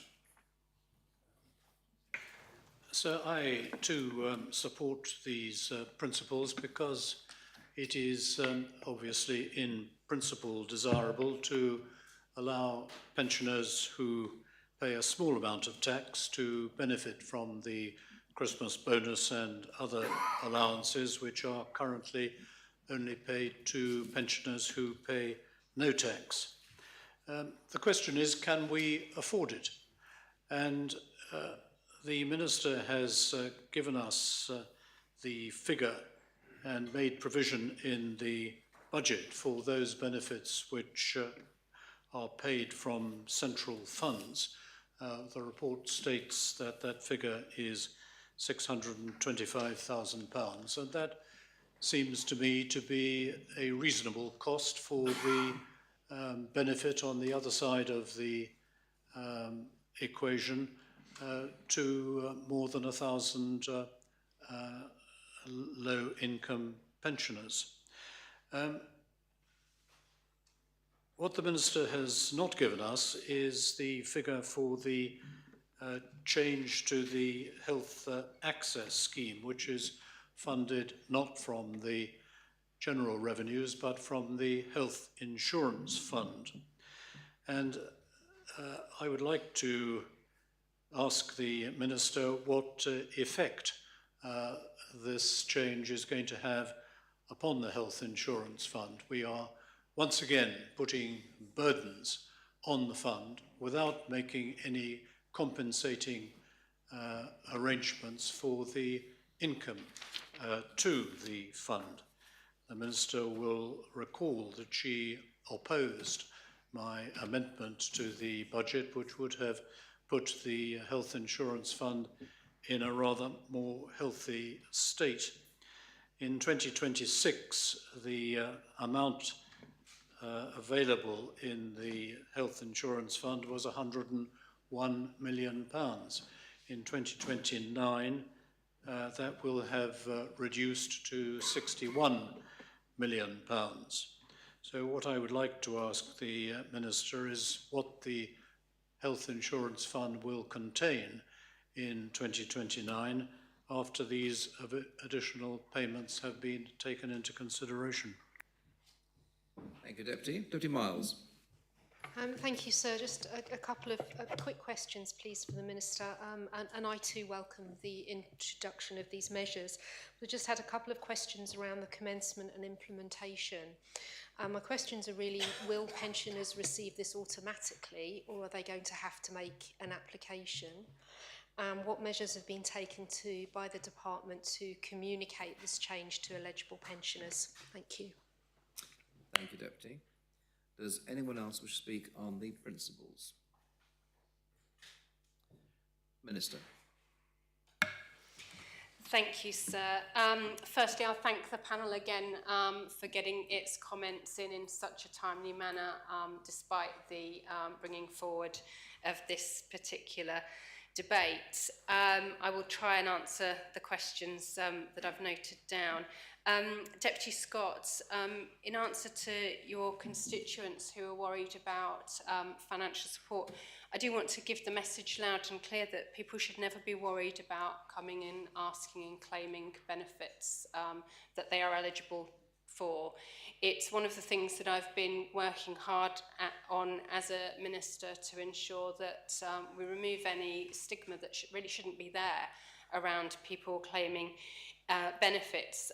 With regard to the Deputy's concerns about inequity around homeowners and people that rent, I would remind the Deputy that when it comes to income support eligibility, that does take into consideration the cost of renting, and indeed some homeowners feel that that's inequitable to them. So I'm working on changes with regard to that as well.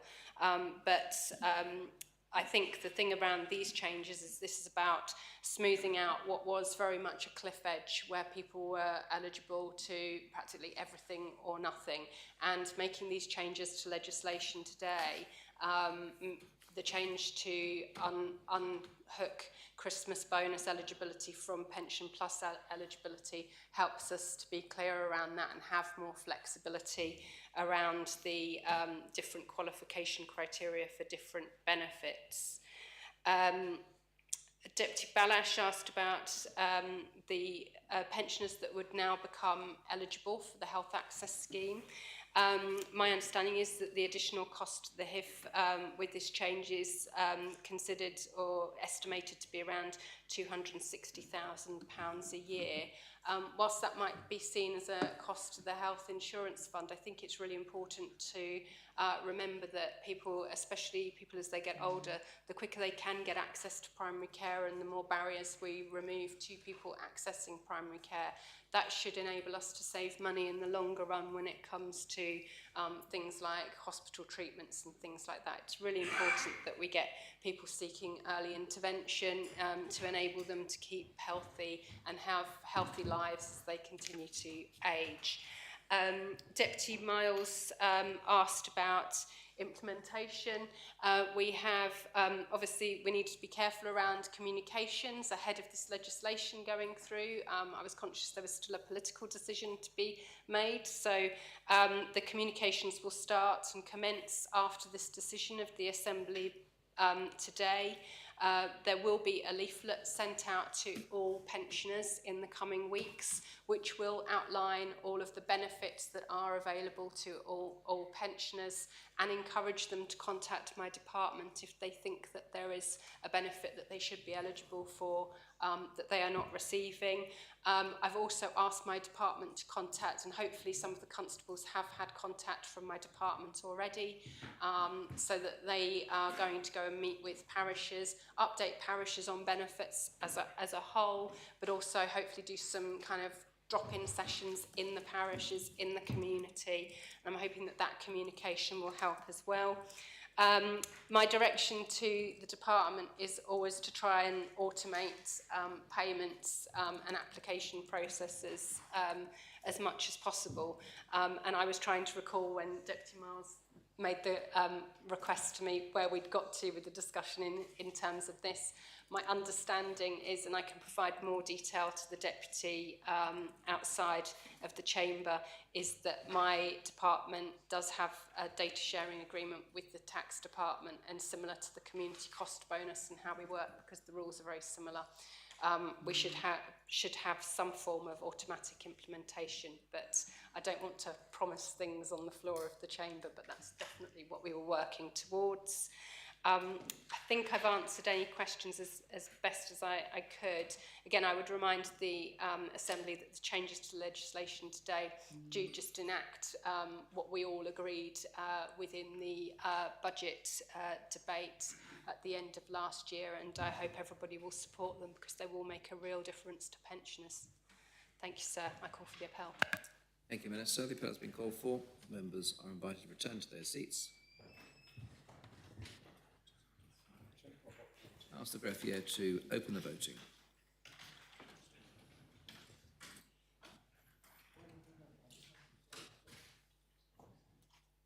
If all members have had the opportunity of casting their votes, I ask the greffier to close the voting.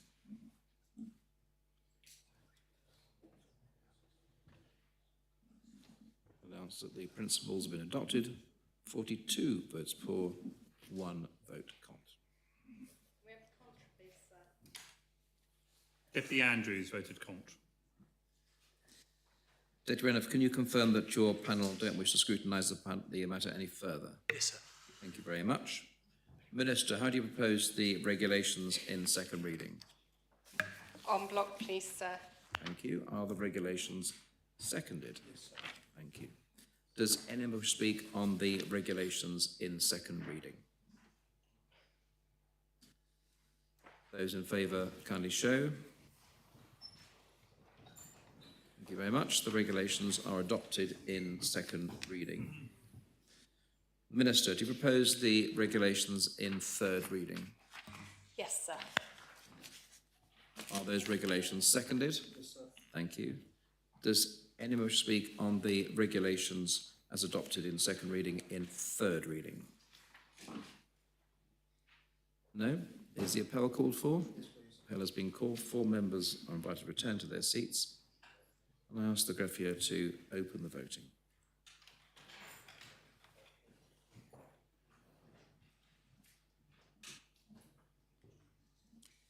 If all members have the opportunity of casting their votes, I ask the greffier to close the voting.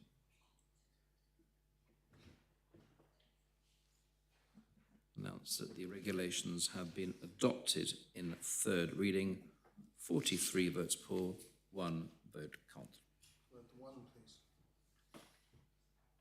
Deputy Andrews voted contra.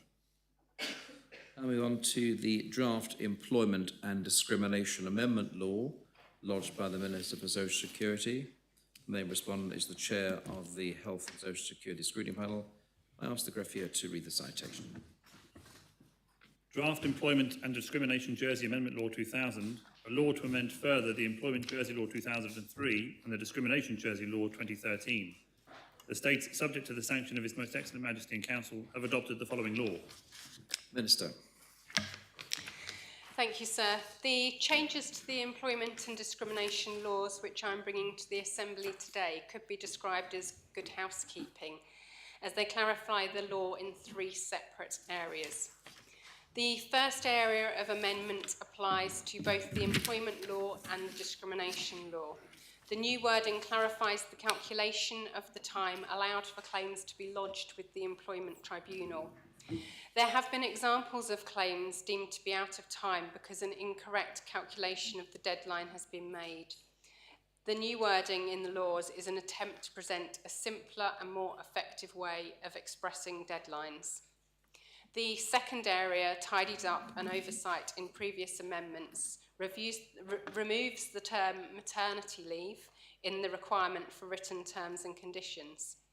Since the reforms to parental leave rights first introduced in 2018, this term is now outdated and of no legal effect. The term parental leave has been substituted. The opportunity has also been taken to rewrite and simplify the wording of the employment law in terms of setting minimum wage rates. As with the other two changes, the intent is to clarify the wording of the legislation and not to make any policy changes. Thank you, sir. I maintain the principles. Thank you, Minister. Are the principles seconded? Yes, sir. Thank you.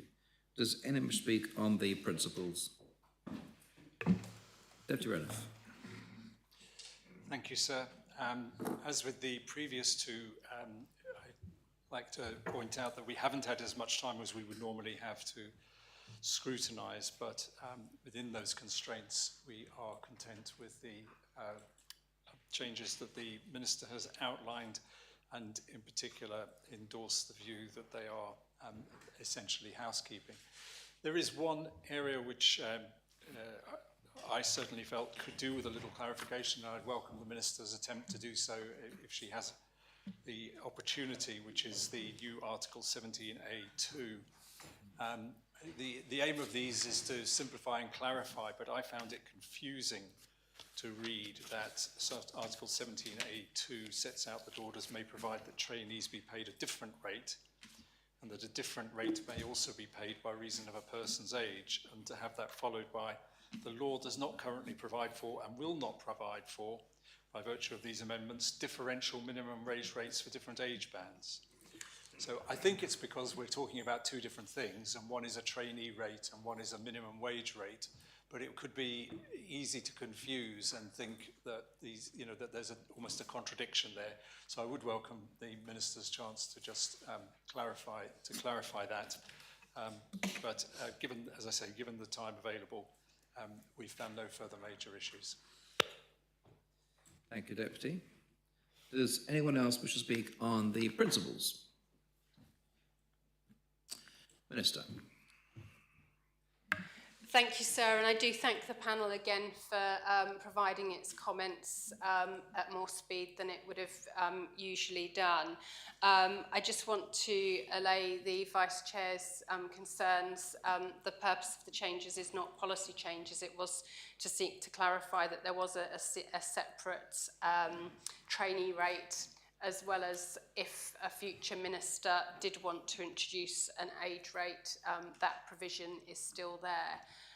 But it doesn't introduce any different policy into the legislation. It just sought to clarify the differences between that trainee rate and the minimum wage as well.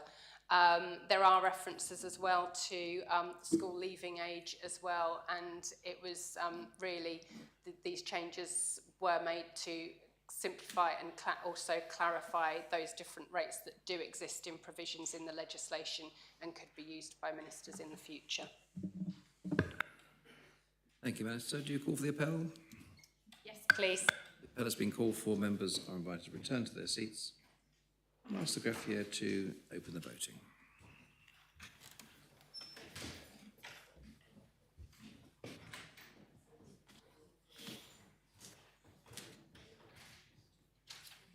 If members have had the opportunity to cast their votes,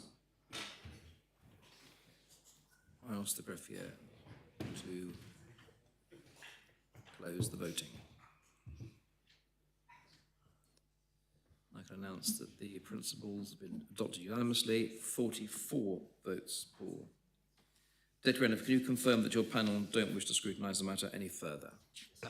Thank you very much. Minister, do you propose the articles in second reading? Yes, sir. Are the articles seconded? Does anyone speak on the articles in second reading? Those in favour kindly show. Thank you very much. The articles are adopted in second reading. Minister, do you propose the articles in third reading? Yes, please. Is the matter seconded? Thank you. Does anyone wish to speak on the articles as adopted in third reading, in second reading and third reading? No?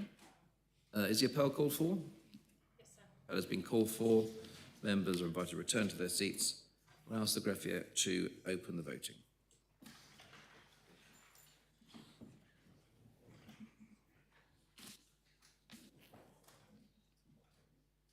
all members have the opportunity of casting their votes.